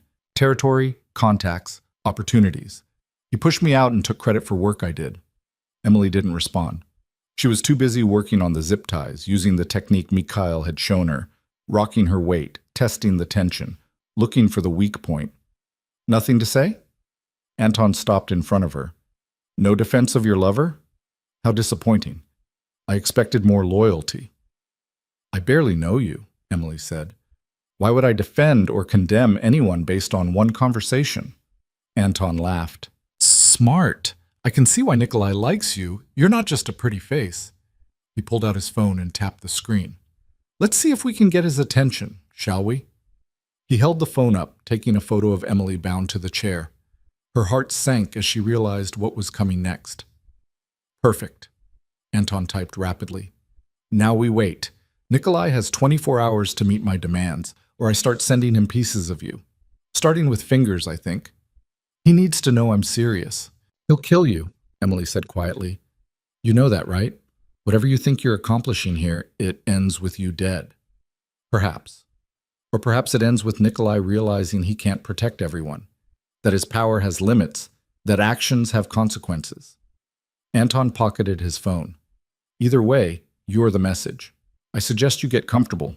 It's going to be a long 24 hours. He left, the metal door slamming behind him with finality. Emily heard the heavy slide of a bolt being thrown. Then silence, broken only by the distant drip of water somewhere in the darkness. She went to work on the zip ties immediately. Mikhail's voice echoed in her memory, patient and methodical. Position your hands correctly. Find the locking mechanism. Apply pressure at the right angle. She'd practiced this a dozen times on random Tuesday afternoons when the community center was slow, never imagining she'd actually need it. The plastic cut into her wrists as she worked. Blood made her hands slippery, but slowly, gradually, she felt the tie begin to give. Meanwhile, across the city, Nikolai's world was exploding. Victor had reached the community center 3 minutes after Emily's panic button activated. He found Maya sobbing in Marcus's arms, her small body shaking with terror. They took Miss Emily, the little girl managed between sobs. 3 men in a black van. She told me to run. She saved me. Victor's blood turned to ice. He pulled out his phone with hands that wanted to shake, but didn't. Nikolai answered on the first ring. Emily's been taken, Victor said without preamble. Community center, 3 men, black van, approximately 5 minutes ago. The girl saw everything. The silence on the other end of the line was more terrifying than any rage could have been. When Nikolai finally spoke, his voice was deadly calm. Lock down the center. Get the girl home safely. Find me that van. And get Mikhail. We're going to war. Victor had worked for Nikolai for 8 years. He'd seen his boss angry, violent, ruthless. But he'd never heard this particular tone, cold and absolute and promising destruction on a biblical scale. Already on it, boss. We'll find her. We'd better. Because if anything happens to Emily, I'm going to burn this entire city to the ground until I find who's responsible. Nikolai hung up and stared at his phone for exactly 3 seconds. Then he moved, his mind already 6 steps ahead, calculating angles and probabilities and acceptable losses. This was Anton. It had to be. No one else would be stupid enough or desperate enough to make this move. No one else would know that taking Emily was the one guaranteed way to get Nikolai's attention. His phone buzzed with an incoming message. Unknown number, but Nikolai knew exactly who it was from. The photo showed Emily tied to a chair, her face pale but defiant, her eyes burning with fury rather than fear. Nikolai's chest constricted. She was alive, conscious, unharmed for now. The next message contained coordinates and a demand. $10 million and complete withdrawal from the eastern waterfront territories by midnight, or Emily would start losing fingers. Nikolai forwarded the photo to Victor with a single word. Trace. Then he called Mikhail. Gather everyone. Full tactical gear. I want our best people ready to move in 2 hours. What's the play? Mikhail's voice was already moving, already preparing. We find the location. We go in hard and fast. We extract Emily and eliminate every single person involved. Nikolai's voice was ice and iron. No negotiations, no mercy. They took something that belongs to me. I'm going to make them regret they were ever born. Understood. What about Fedorov's demands? Fuck his demands. He just signed his own death warrant. Nikolai ended the call and stood at his office window, looking out at the city that had become his kingdom. Somewhere out there, Emily was frightened and bound and waiting for rescue. Just like 5 years ago, just like Alina had waited while Nikolai wasted precious minutes trying to negotiate, trying to be smart instead of fast. He hadn't been fast enough to save Alina, but he would be fast enough to save Emily. Or he would die trying. His phone rang. Victor. We traced the photo metadata before they could scrub it. Old industrial area, warehouse district near the docks. I'm sending you the exact coordinates now. How certain are you? 90%. The metadata shows a location, but they could have moved her after taking the photo. It's enough. Assemble at the dock warehouse. Silent approach. I want eyes on the building in 30 minutes. Nikolai grabbed his tactical vest from the safe behind his desk. Kevlar reinforced, pockets loaded with ammunition and equipment he'd hoped to never use again. His weapons followed. A Glock 19 for his shoulder holster, a backup pistol for his ankle, combat knife in his boot. He looked at himself in the mirror, a man dressed for war, about to wade into violence to save the woman he loved. This was who he really was, beneath the expensive suits and the charitable donations and the carefully constructed facade of legitimacy. This was the man Moscow had created, the killer Anton Fedorov had just been foolish enough to provoke. Emily had seen glimpses of this side of him, had accepted it, even. But she'd never seen him like this. Full tactical gear, weapons ready, every ounce of civilization stripped away to reveal the predator underneath. Would she still love him after tonight? After she saw what he was truly capable of? Nikolai pushed the thought away. It didn't matter. All that mattered was getting her back alive. In the warehouse, Emily finally felt the zip ties snap. Her hands were free, bloody and raw, but free. She kept them behind her back, not wanting to alert anyone watching through cameras she assumed existed. Her ankles were next. This would be trickier. She'd need to bend forward, work the ties with her freed hands, all while maintaining the appearance of being restrained. She'd just started working on the ankle restraints when she heard voices outside the door. Emily immediately returned her hands to the position behind her back, forcing her breathing to stay calm and even. The door opened. Anton entered with 2 guards, thick-necked men with dead eyes and visible weapons. Nikolai hasn't responded to my demands, Anton said conversationally. I'm disappointed. I thought you meant more to him than that. Maybe he's smarter than you think, Emily replied. Maybe he knows that giving in to ransom demands just encourages more kidnappings. Or maybe, Anton pulled out a knife. He needs more motivation. Emily's heart hammered against her ribs, but she kept her face carefully neutral. Cutting off my fingers won't make him comply faster. It'll just make him angrier. Perhaps. But it will certainly get his attention. Anton grabbed her hand, forcing it forward. Emily moved. The self-defense training Mikhail had drilled into her took over. She yanked her hand free, using Anton's own grip as leverage, and drove her palm up into his nose with all her strength. Cartilage crunched. Blood exploded. Anton staggered back, cursing in Russian. Emily didn't wait. She drove her heel down on the instep of the nearest guard, exactly where Mikhail had shown her. The man howled. She grabbed his gun arm, twisted using his momentum against him, and had his weapon in her hands before he could react. She'd never fired a gun before, but Mikhail had made her practice at a range, teaching her the basics just in case. Her hands remembered the grip, the stance, the squeeze rather than pull of the trigger. The gunshot was deafeningly loud in the confined space. Emily missed. Her hands were shaking too badly for accuracy, but the bullet close enough to make the second guard dive for cover. She ran for the door, her ankle restraints hampering her movement but not stopping her entirely. The warehouse beyond was a maze of shadows and stacked crates. Emily could hear shouting behind her, footsteps pounding on concrete. She needed to find an exit, needed to get outside where Nikolai's people could find her. If Nikolai was even looking, If he'd received Anton's demands, if he cared enough to come. No. Emily pushed the doubts away. Nikolai would come. She knew it with the same certainty she knew her own heartbeat. He would move heaven and earth to find her. But until he arrived, she had to save herself. Emily ducked behind a shipping container, working frantically at the ankle restraints. The zip ties finally gave way just as she heard footsteps approaching her position. She kicked off her shoes, too loud, too unstable, and moved silently in bare feet toward what looked like a loading dock door. Locked. Of course it was locked. There! Someone spotted her. Emily ran again, this time toward a rusted staircase that led to an upper level. Her lungs burned.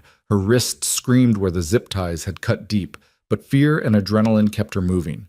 She reached the second level and found herself on a metal catwalk overlooking the warehouse floor. Below she could see Anton and at least 6 armed men spreading out to search for her. Too many. Even if she still had the gun, which she'd dropped somewhere in her flight, she couldn't fight 7 men. She needed to hide, needed to wait for rescue, needed to stay alive long enough for Nikolai to find her. Emily spotted an office area at the far end of the catwalk. She moved toward it as silently as possible, praying the old metal wouldn't betray her with creaking. She almost made it. "On the catwalk!" someone shouted. Gunfire erupted. Emily dove through the office door as bullets sparked off metal behind her. She slammed the door and looked frantically for something to barricade it with. The office was empty except for a rusted desk and a filing cabinet. Emily shoved the desk against the door just as someone threw their weight against it from the other side. The desk held, but barely. She was trapped. No other exit, no weapons, no way out. Emily pulled out the phone Victor had given her, praying it still had battery and signal. She pressed the panic button again, holding it down, then typed a quick message to Nikolai. "Warehouse near docks, 2nd floor office. Maybe 7 hostiles. I love you." She hit send just as the desk began to splinter under repeated impacts. Outside the warehouse, Nikolai crouched in the shadows with Victor, Mikhail, and 8 of his best operators. They'd arrived to find the building exactly where the metadata indicated. A decrepit warehouse in a district that had seen better decades. Thermal imaging showed multiple heat signatures inside. Victor had counted at least 8, possibly more. 2 entry points, Mikhail reported quietly. Main loading dock and a side entrance, both accessible. Nikolai was studying the thermal readouts when his phone buzzed.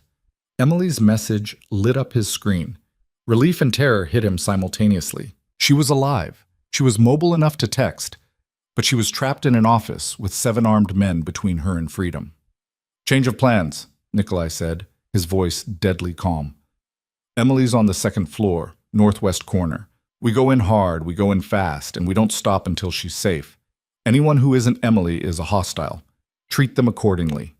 His team nodded, checking weapons and gear with the practiced efficiency of professionals. "Victor, you take 3 men through the loading dock. Suppress and distract. Mikhail, you're with me on the side entrance. We head straight for Emily's position. No stops, no distractions. Clear?" "Crystal," Mikhail confirmed. Nikolai checked his Glock one final time, chambered around, and looked at his phone. Emily's message stared back at him. "I love you." "If anything happens to me," Nikolai said quietly to Victor, "make sure Emily gets everything. The properties, the accounts, all of it. And make sure Anton Fedorov dies screaming. Nothing's happening to you, boss. We're getting her back. Move out." They split into 2 teams. Nikolai watched Victor's group disappear toward the loading dock, then turned to Mikhail. "Ready?" "Always." They hit the side entrance like a breaking wave, Mikhail's shoulder against the door, both of them moving through the opening with weapons up and ready. The first guard never knew what hit him. Mikhail's suppressed pistol coughed twice, and the man went down silently. The warehouse interior was exactly as the thermal imaging had shown. A maze of crates and containers creating blind corners and ambush points. Nikolai moved through it with the muscle memory of 1,000 previous operations, his mind cool and calculating even as his heart screamed Emily's name. Gunfire erupted from the loading dock. Victor's team had engaged. The distraction worked perfectly. Hostiles scrambled toward the sound, leaving Nikolai's path clearer. He took the stairs to the 2nd level 3 at a time, Mikhail covering his back. The office door was visible at the far end of the catwalk. barricaded and under assault by 3 men trying to break it down. Nikolai didn't hesitate, didn't announce himself, didn't offer mercy. His first shot took the nearest man in the back of the head. The second man had time to turn before Mikhail's bullet found his chest. The third managed to get his weapon up, managed to fire a wild shot that sparked off metal inches from Nikolai's head. Nikolai's return fire was not wild. The man crumpled. "Emily!" Nikolai called through the damaged door. "It's me. I'm coming in." "Nikolai?" Her voice, muffled but unmistakably hers. Alive. Safe. He kicked the door open, desk and all, and there she was. Bloody, disheveled, barefoot, and terrified but absolutely, gloriously alive. Emily threw herself into his arms hard enough to nearly knock him over.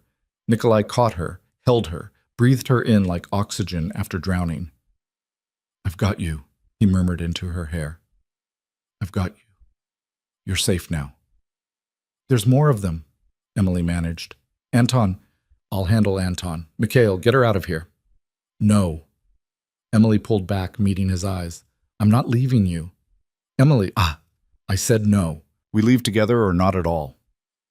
Nikolai wanted to argue, wanted to force her to safety, but there was steel in Emily's eyes, a strength that reminded him why he'd fallen for her in the first place. "Stay behind me," he ordered. "Do exactly what I say, when I say it. Understood?" "Understood." They moved as a unit, Nikolai on point, Emily in the middle, Mikhail bringing up the rear. The catwalk offered a clear view of the warehouse floor below, where Victor's team had the remaining hostiles pinned down. All except one. Anton Fedorov stood in the center of the floor, gun drawn, blood from his broken nose staining his expensive suit. He looked up and saw Nikolai. "There you are!" Anton's laugh was slightly hysterical. "The great Nikolai Volkov coming to rescue his woman. How romantic!" "It's over, Anton," Nikolai called down. "Your men are dead or dying. Let it end here." "And we're just getting started."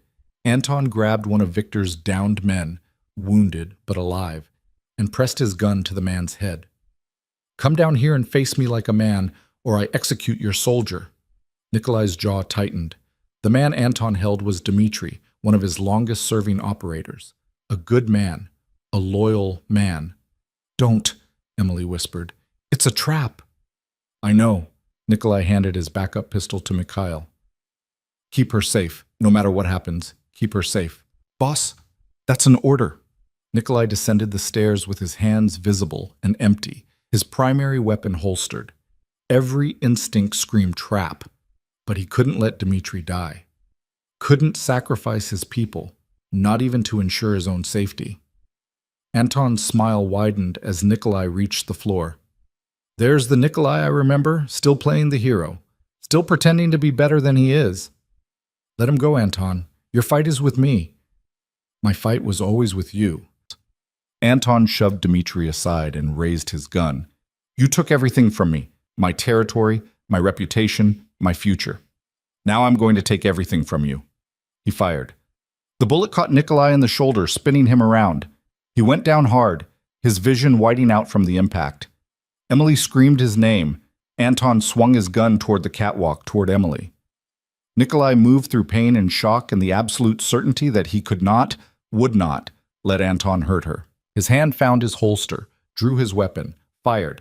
One shot, center mass, just like he'd been trained. Anton staggered, looked down at the spreading red stain on his chest with an expression of genuine surprise. "You always were faster than me," he said, almost conversationally. Then he fell. The warehouse erupted in controlled chaos. Victor's team securing the perimeter. Mikhail racing down the stairs with Emily. Emily reaching Nikolai's side, her hands already applying pressure to his wound. "Don't you dare die on me," she said fiercely, tears streaming down her face. "Not after all this. Not now. Not planning on it." Nikolai managed a weak smile despite the fire in his shoulder. "Takes more than one bullet to stop me." "Ambulance is 3 minutes out," Victor reported. "Police will be here in 5. "Get the scene cleaned," Nikolai ordered, his voice weaker than he wanted. "Make it look like self-defense. Anton kidnapped Emily. We came to rescue her. He fired first." "Already on it, boss." Nikolai looked up at Emily, her face blurry through pain and blood loss. Are you okay? Did they hurt you?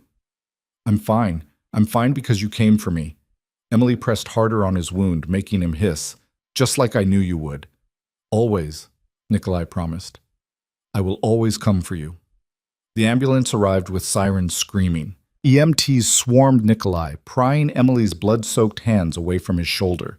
She tried to follow him into the ambulance, but Victor gently held her back. Let them work, Emily. We'll meet them at the hospital, I promise. Emily watched the ambulance pull away, lights flashing, carrying the man she loved toward an uncertain future. She stood in the aftermath of violence, covered in blood that wasn't hers, surrounded by bodies and bullet casings, and the wreckage of Anton Fedorov's desperate gambit. She should be traumatized, should be crying or screaming or falling apart. Instead, she felt strong, capable, unbroken. She'd fought back. She'd escaped. She'd survived long enough for rescue to arrive. And when push came to shove, when Anton had threatened everything, Nikolai had chosen her, had taken a bullet for her, had killed for her. Emily looked at Mikhail, who stood watching her with an expression she couldn't quite read. Teach me, she said. Everything you know about fighting, about weapons, about protecting myself. I never want to be helpless again. Mikhail's answering smile was sharp and approving. We start tomorrow, after we make sure the boss survives the night. At the hospital, Emily paced the surgical waiting room for 3 hours while doctors worked to remove the bullet from Nikolai's shoulder. Victor sat quietly in the corner, making calls and managing the police investigation. Irina arrived with clean clothes and food Emily couldn't eat. Finally, a surgeon emerged, still in his scrubs. Mr. Volkov is stable. The bullet missed major arteries. He'll need physical therapy and rest, but he should make a full recovery. Emily's knees nearly gave out from relief. Can I see him? He's in recovery now. Give us another hour to move him to a private room. That hour felt longer than the 3 before it. Emily showered in the hospital bathroom, washing away blood and fear and the lingering scent of that warehouse. She changed into the clothes Irina had brought, soft jeans and a sweater that smelled like her apartment, like normal life, like before. When they finally let her into Nikolai's room, he was awake but groggy, his shoulder heavily bandaged. Hey, he said, his voice rough from intubation. Hey yourself. Emily took his hand carefully, mindful of the IV line. You scared me. Sorry, wasn't planning to get shot. Nikolai squeezed her fingers gently. But I'd do it again, 1,000 times. Whatever it takes to keep you safe. I know. Emily leaned down and kissed him softly. That's why I love you, and why you're never doing something that stupid again. Can't promise that. Keeping you safe is kind of my thing now. They sat in comfortable silence for a while, just existing together, alive and whole and together. Finally, Emily said, Mikhail's going to train me, really train me. I'm never going to be helpless again. Nikolai studied her face, seeing something there that made him smile. You were never helpless, Emily. You broke free of those restraints on your own. You escaped 7 armed men. You survived until I could get there. That's not helpless. That's a fighter. Then I'm going to become a better fighter, strong enough to stand beside you, equal partners. We already are equal partners. Nikolai lifted her hand to his lips. But if training makes you feel more secure, then train. Mikhail's the best. He'll teach you well. A knock on the door interrupted them.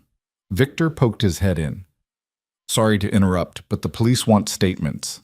I can stall them if you need more time. No. Nikolai shifted, wincing at the pain in his shoulder. Let's get it over with. Emily, you remember what to say? She nodded. Anton kidnapped me for ransom. You came to rescue me. He shot first. You defended yourself. Self-defense all the way. Smart woman. Victor will handle the details. By tomorrow, this will all be officially resolved. The police interview was brief and professional. Victor had already laid the groundwork. Security footage edited, witness statements aligned, physical evidence positioned. Anton Fedorov had kidnapped Emily Carter in a desperate bid for money and territory. Nikolai Volkov had mounted a rescue operation. Anton had fired first. End of story. The investigating detective seemed almost relieved to close it so neatly. No one wanted to dig too deep into Nikolai Volkov's business, not if they wanted to keep their careers intact. By midnight, Emily and Nikolai were alone again. He was sleeping fitfully, pain medication wearing off. Emily sat in the chair beside his bed, watching him breathe, counting each rise and fall of his chest like a prayer of gratitude. They'd survived. Both of them. Against odds that should have destroyed them. And tomorrow, Emily knew, they would wake up and continue building the life they'd started with a message to the wrong number. But they would build it stronger this time, together, unbreakable.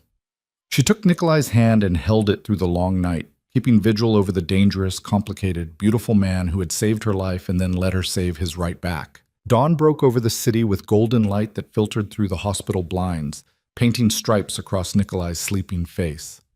Emily hadn't moved from her vigil, her hand still clasped in his, her body stiff from hours in the uncomfortable chair. She didn't care. Being close to him, feeling the steady warmth of his pulse beneath her fingers, was worth any amount of physical discomfort. Nikolai stirred as the sun touched his eyes. He blinked slowly, orienting himself, then turned his head to find Emily watching him. "You didn't sleep," he said, his voice rough. "Couldn't. Every time I closed my eyes, I saw Anton pointing that gun at you." Emily's throat tightened. "I thought I'd lost you." "Takes more than one bullet." Nikolai tried to sit up and immediately regretted it, pain lancing through his shoulder. "Though I'll admit, this hurts more than I expected. That's because you're human, despite what you seem to think." Emily stood and adjusted his pillows carefully. "The doctor said 6 weeks minimum for recovery. No work, no stress, just rest and physical therapy." 6 weeks? Nikolai looked horrified. "I can't take 6 weeks off. The businesses, the operations, will run fine without you. Victor and Mikhail are perfectly capable of managing things. You taught them well."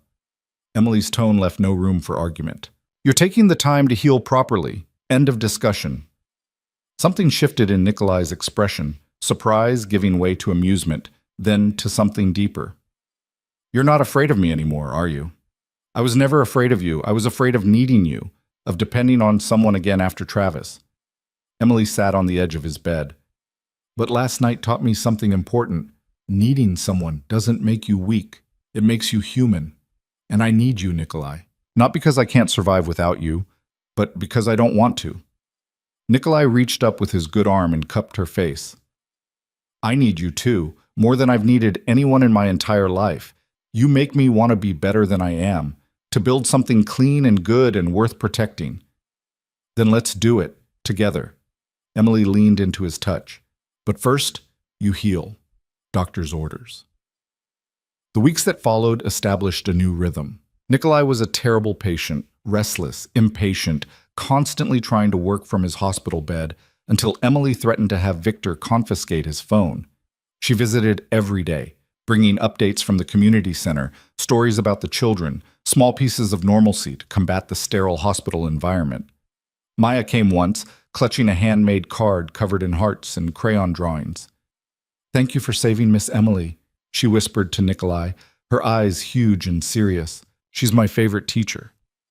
"Mine too," Nikolai said gently, accepting the card like it was made of gold. "Thank you for being brave and getting help. You saved her life too." The little girl beamed and threw her arms around Emily, and something in Nikolai's chest cracked open at the sight. This was what Emily had brought into his life. Connections, meaning, reasons to be better than the violent man Moscow had created. After 10 days, the doctors released Nikolai with strict instructions about physical therapy and wound care. Emily insisted he recover at her apartment rather than his penthouse. "You need someone to make sure you don't overdo it," she explained, brooking no argument. "And I'm not commuting to your place every day to babysit you." "Babysit?" Nikolai raised an eyebrow despite the pain medication making him drowsy. "Is that what we're calling it? Would you prefer forcibly preventing you from being an idiot? I prefer letting my girlfriend take care of me because she loves me." "That too."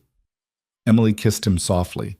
"Now get in the car before I change my mind and let you suffer alone in your fancy penthouse."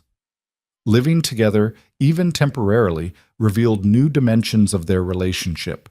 Emily learned that Nikolai was grumpy in the mornings before coffee, that he slept fitfully when in pain, that he had nightmares sometimes about Moscow and things he'd done that still haunted him.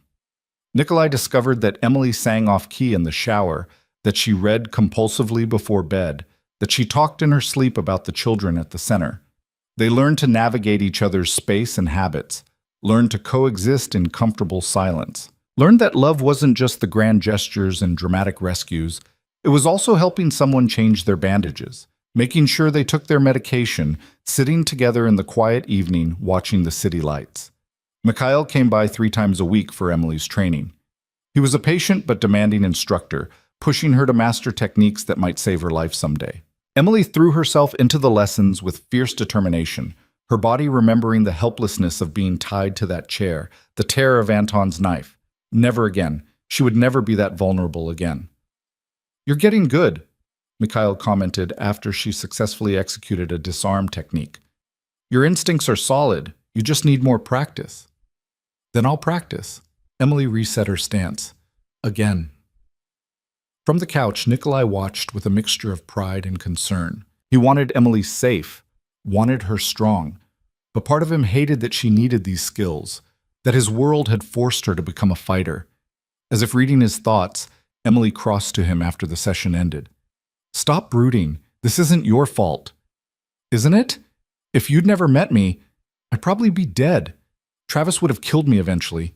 You saved my life, Nikolai. Everything that's happened since then, the good and the bad, is because I'm alive. I'll take that trade every single time."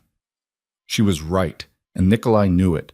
But guilt was a persistent companion, whispering that Emily deserved better than a man with blood on his hands and enemies who might try to hurt her again.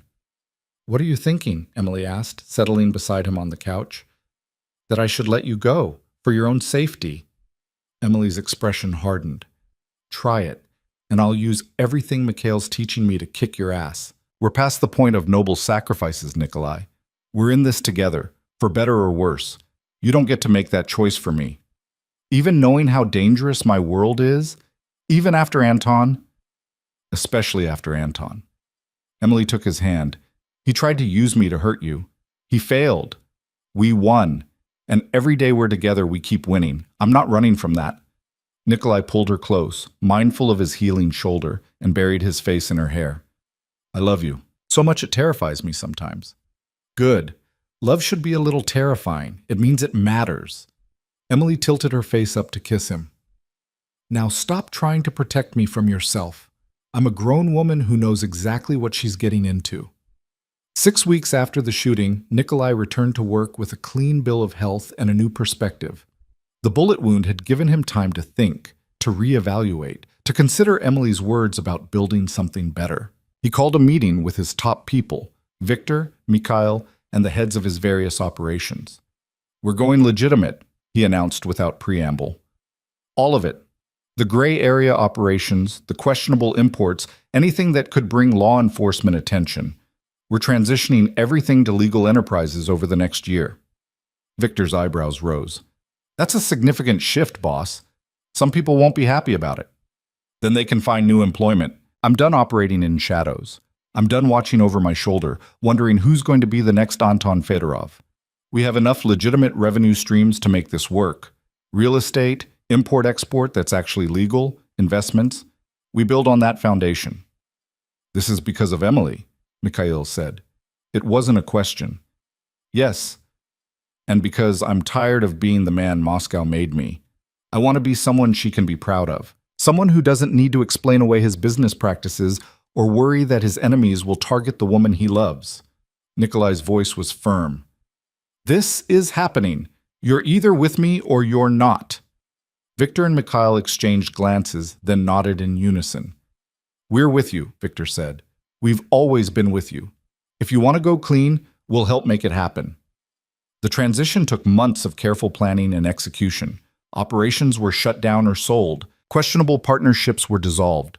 Money was moved, laundered through legitimate channels, invested in businesses that could withstand scrutiny. It wasn't easy, and it wasn't always smooth. But slowly, methodically, Nikolai Volkov transformed from a crime lord operating in the shadows to a legitimate businessman building an empire in the light. Through it all, Emily was his constant. She worked at the community center, her bond with the children deepening with each passing day. She continued her training with Mikhail until she could hold her own in a fight. She took online classes and finished her degree. She moved into Nikolai's penthouse properly, making the sterile space feel like a home with books and plants and photographs of the children she'd grown to love. And she loved Nikolai with a fierce, uncompromising devotion that transformed them both. 1 year after the warehouse, on a crisp autumn evening that reminded Emily of the day she'd sent that fateful wrong number text, Nikolai took her back to the community center. The building had been renovated over the past months. New paint, new floors, new equipment. Nikolai had poured money into it, transforming it from a barely surviving charity into a state-of-the-art facility that could serve hundreds of children. "Why are we here?" Emily asked as Nikolai led her through the empty building. "It's Saturday. No one's here. Just trust me." He brought her to the gymnasium, which had been decorated with strings of lights and flowers. Patricia, Marcus, Sophia, and Tom stood off to one side, all dressed up and smiling. Victor and Mikhail flanked the entrance in suits, looking uncomfortable but pleased. Irina dabbed at her eyes with a handkerchief, and in the center of the room stood a small platform, the children's artwork creating a backdrop of color and joy. Emily's breath caught as understanding dawned. Nikolai turned to face her, taking both her hands in his. "A year ago, you sent a text message to the wrong number. You were desperate and afraid and looking for help. That message changed both our lives. It saved you from Travis. But Emily, it also saved me. Nikolai, let me finish." He squeezed her hands gently. "Before you, I was a man who'd forgotten how to feel anything beyond anger and ambition. I'd built an empire, but it was hollow, empty. Then you came into my life and reminded me what it meant to be human, to care, to want to be better." He released one of her hands to reach into his pocket, withdrawing a small velvet box. Emily's eyes filled with tears. "You've made me want to build something real and good. You've shown me that redemption is possible, that the past doesn't have to define the future, and I want to spend the rest of my life building that future with you." Nikolai opened the box, revealing a ring that caught the fairy lights and sparkled like captured stars. "Emily Carter, will you marry me?" Emily looked at the ring, then at Nikolai's face. This dangerous, complicated, beautiful man who'd saved her life and then let her save his. She thought about the journey that had brought them here, from that terrifying night in Travis's apartment, to this moment surrounded by people they loved, in a place that represented hope and second chances. "Yes," she said, her voice steady and sure. "Yes, I'll marry you." Nikolai slipped the ring onto her finger and pulled her into his arms, kissing her deeply while their friends applauded. When they finally broke apart, Emily was crying and laughing simultaneously. "I have something for you too," she said, wiping her eyes. "I was waiting for the right moment, but I think this is it." She reached into her purse and pulled out an envelope, handing it to Nikolai with trembling hands. He opened it carefully, extracting a document that made his eyes widen. It was incorporation papers for a foundation, the Second Chances Foundation, dedicated to helping victims of domestic violence. Emily had listed herself as director and Nikolai as primary benefactor. "I've been planning this for months," Emily explained, "using everything you've taught me about business and everything I've learned working with the children. We'll provide safe housing, job training, legal assistance, counseling, everything I wish I'd had when I was with Travis. Everything that might have helped Alina if she'd had somewhere to turn." Nikolai stared at the document, his throat tight with emotion. "This is incredible. I want to help people the way you helped me. I want to turn that wrong number text into something bigger, something that can save other women who are desperate and afraid and don't know where to turn." Emily's voice was passionate, fierce. "We can do this together, build something that matters." "We already have." Nikolai pulled her close again. "This foundation, this center, this life we're building, it all matters. You matter. More than anything." The celebration that followed was small but perfect. Patricia produced champagne and a cake. The children had made decorations that now adorned the walls.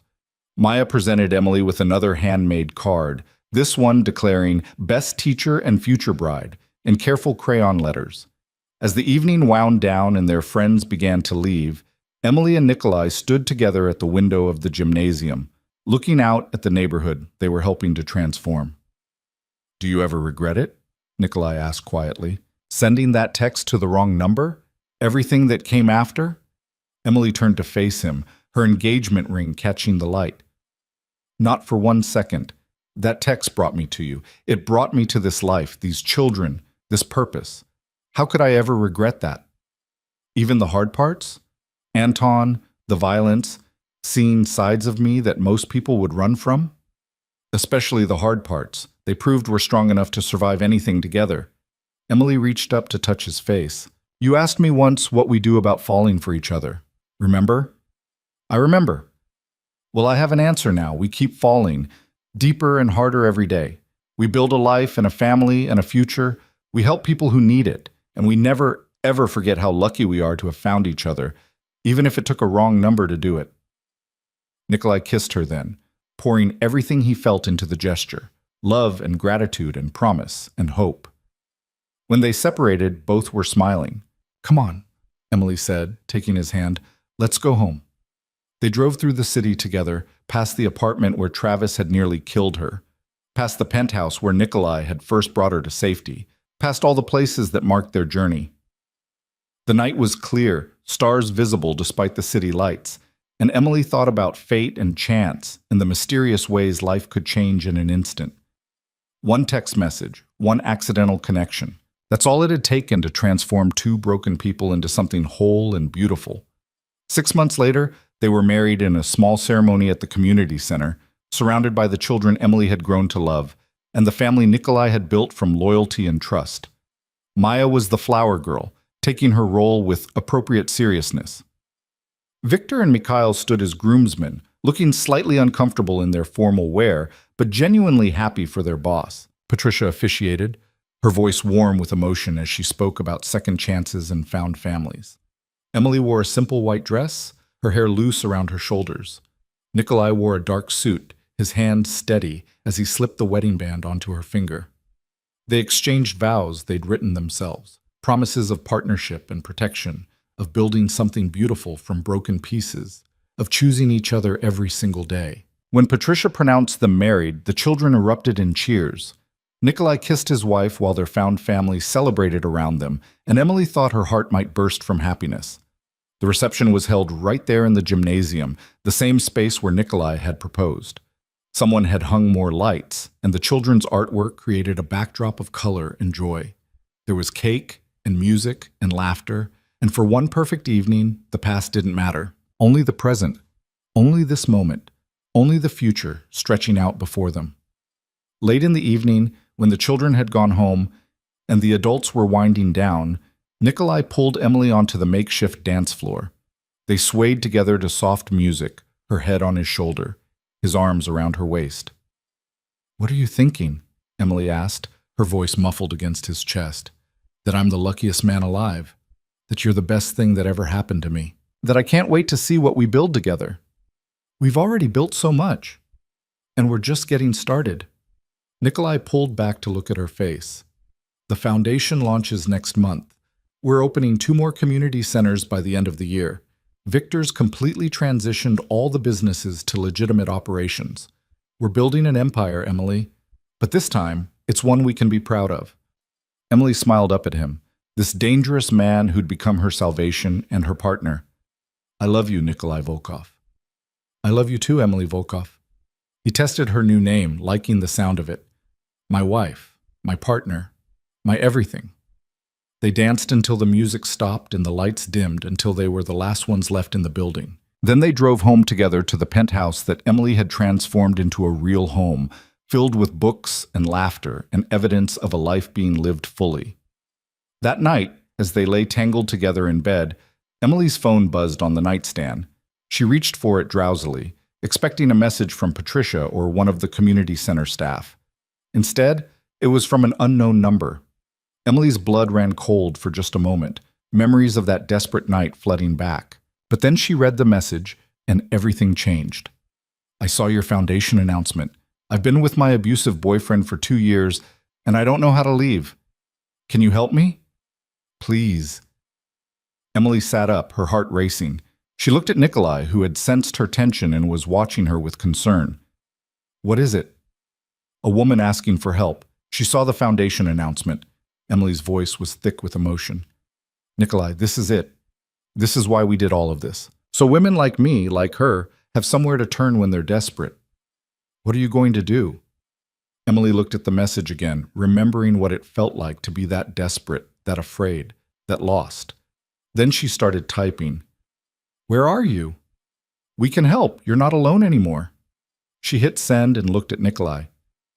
We're going to help her, just like you helped me. We're going to give her a second chance. Nikolai pulled her close, kissing the top of her head. That's my girl. Saving the world one wrong number at a time. Emily's phone buzzed again. An address, a plea for urgency, a life hanging in the balance.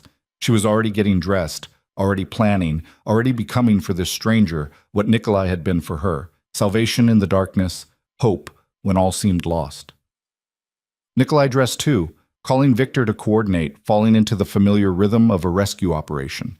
But this time it wasn't about violence or revenge. It was about something better, something that mattered.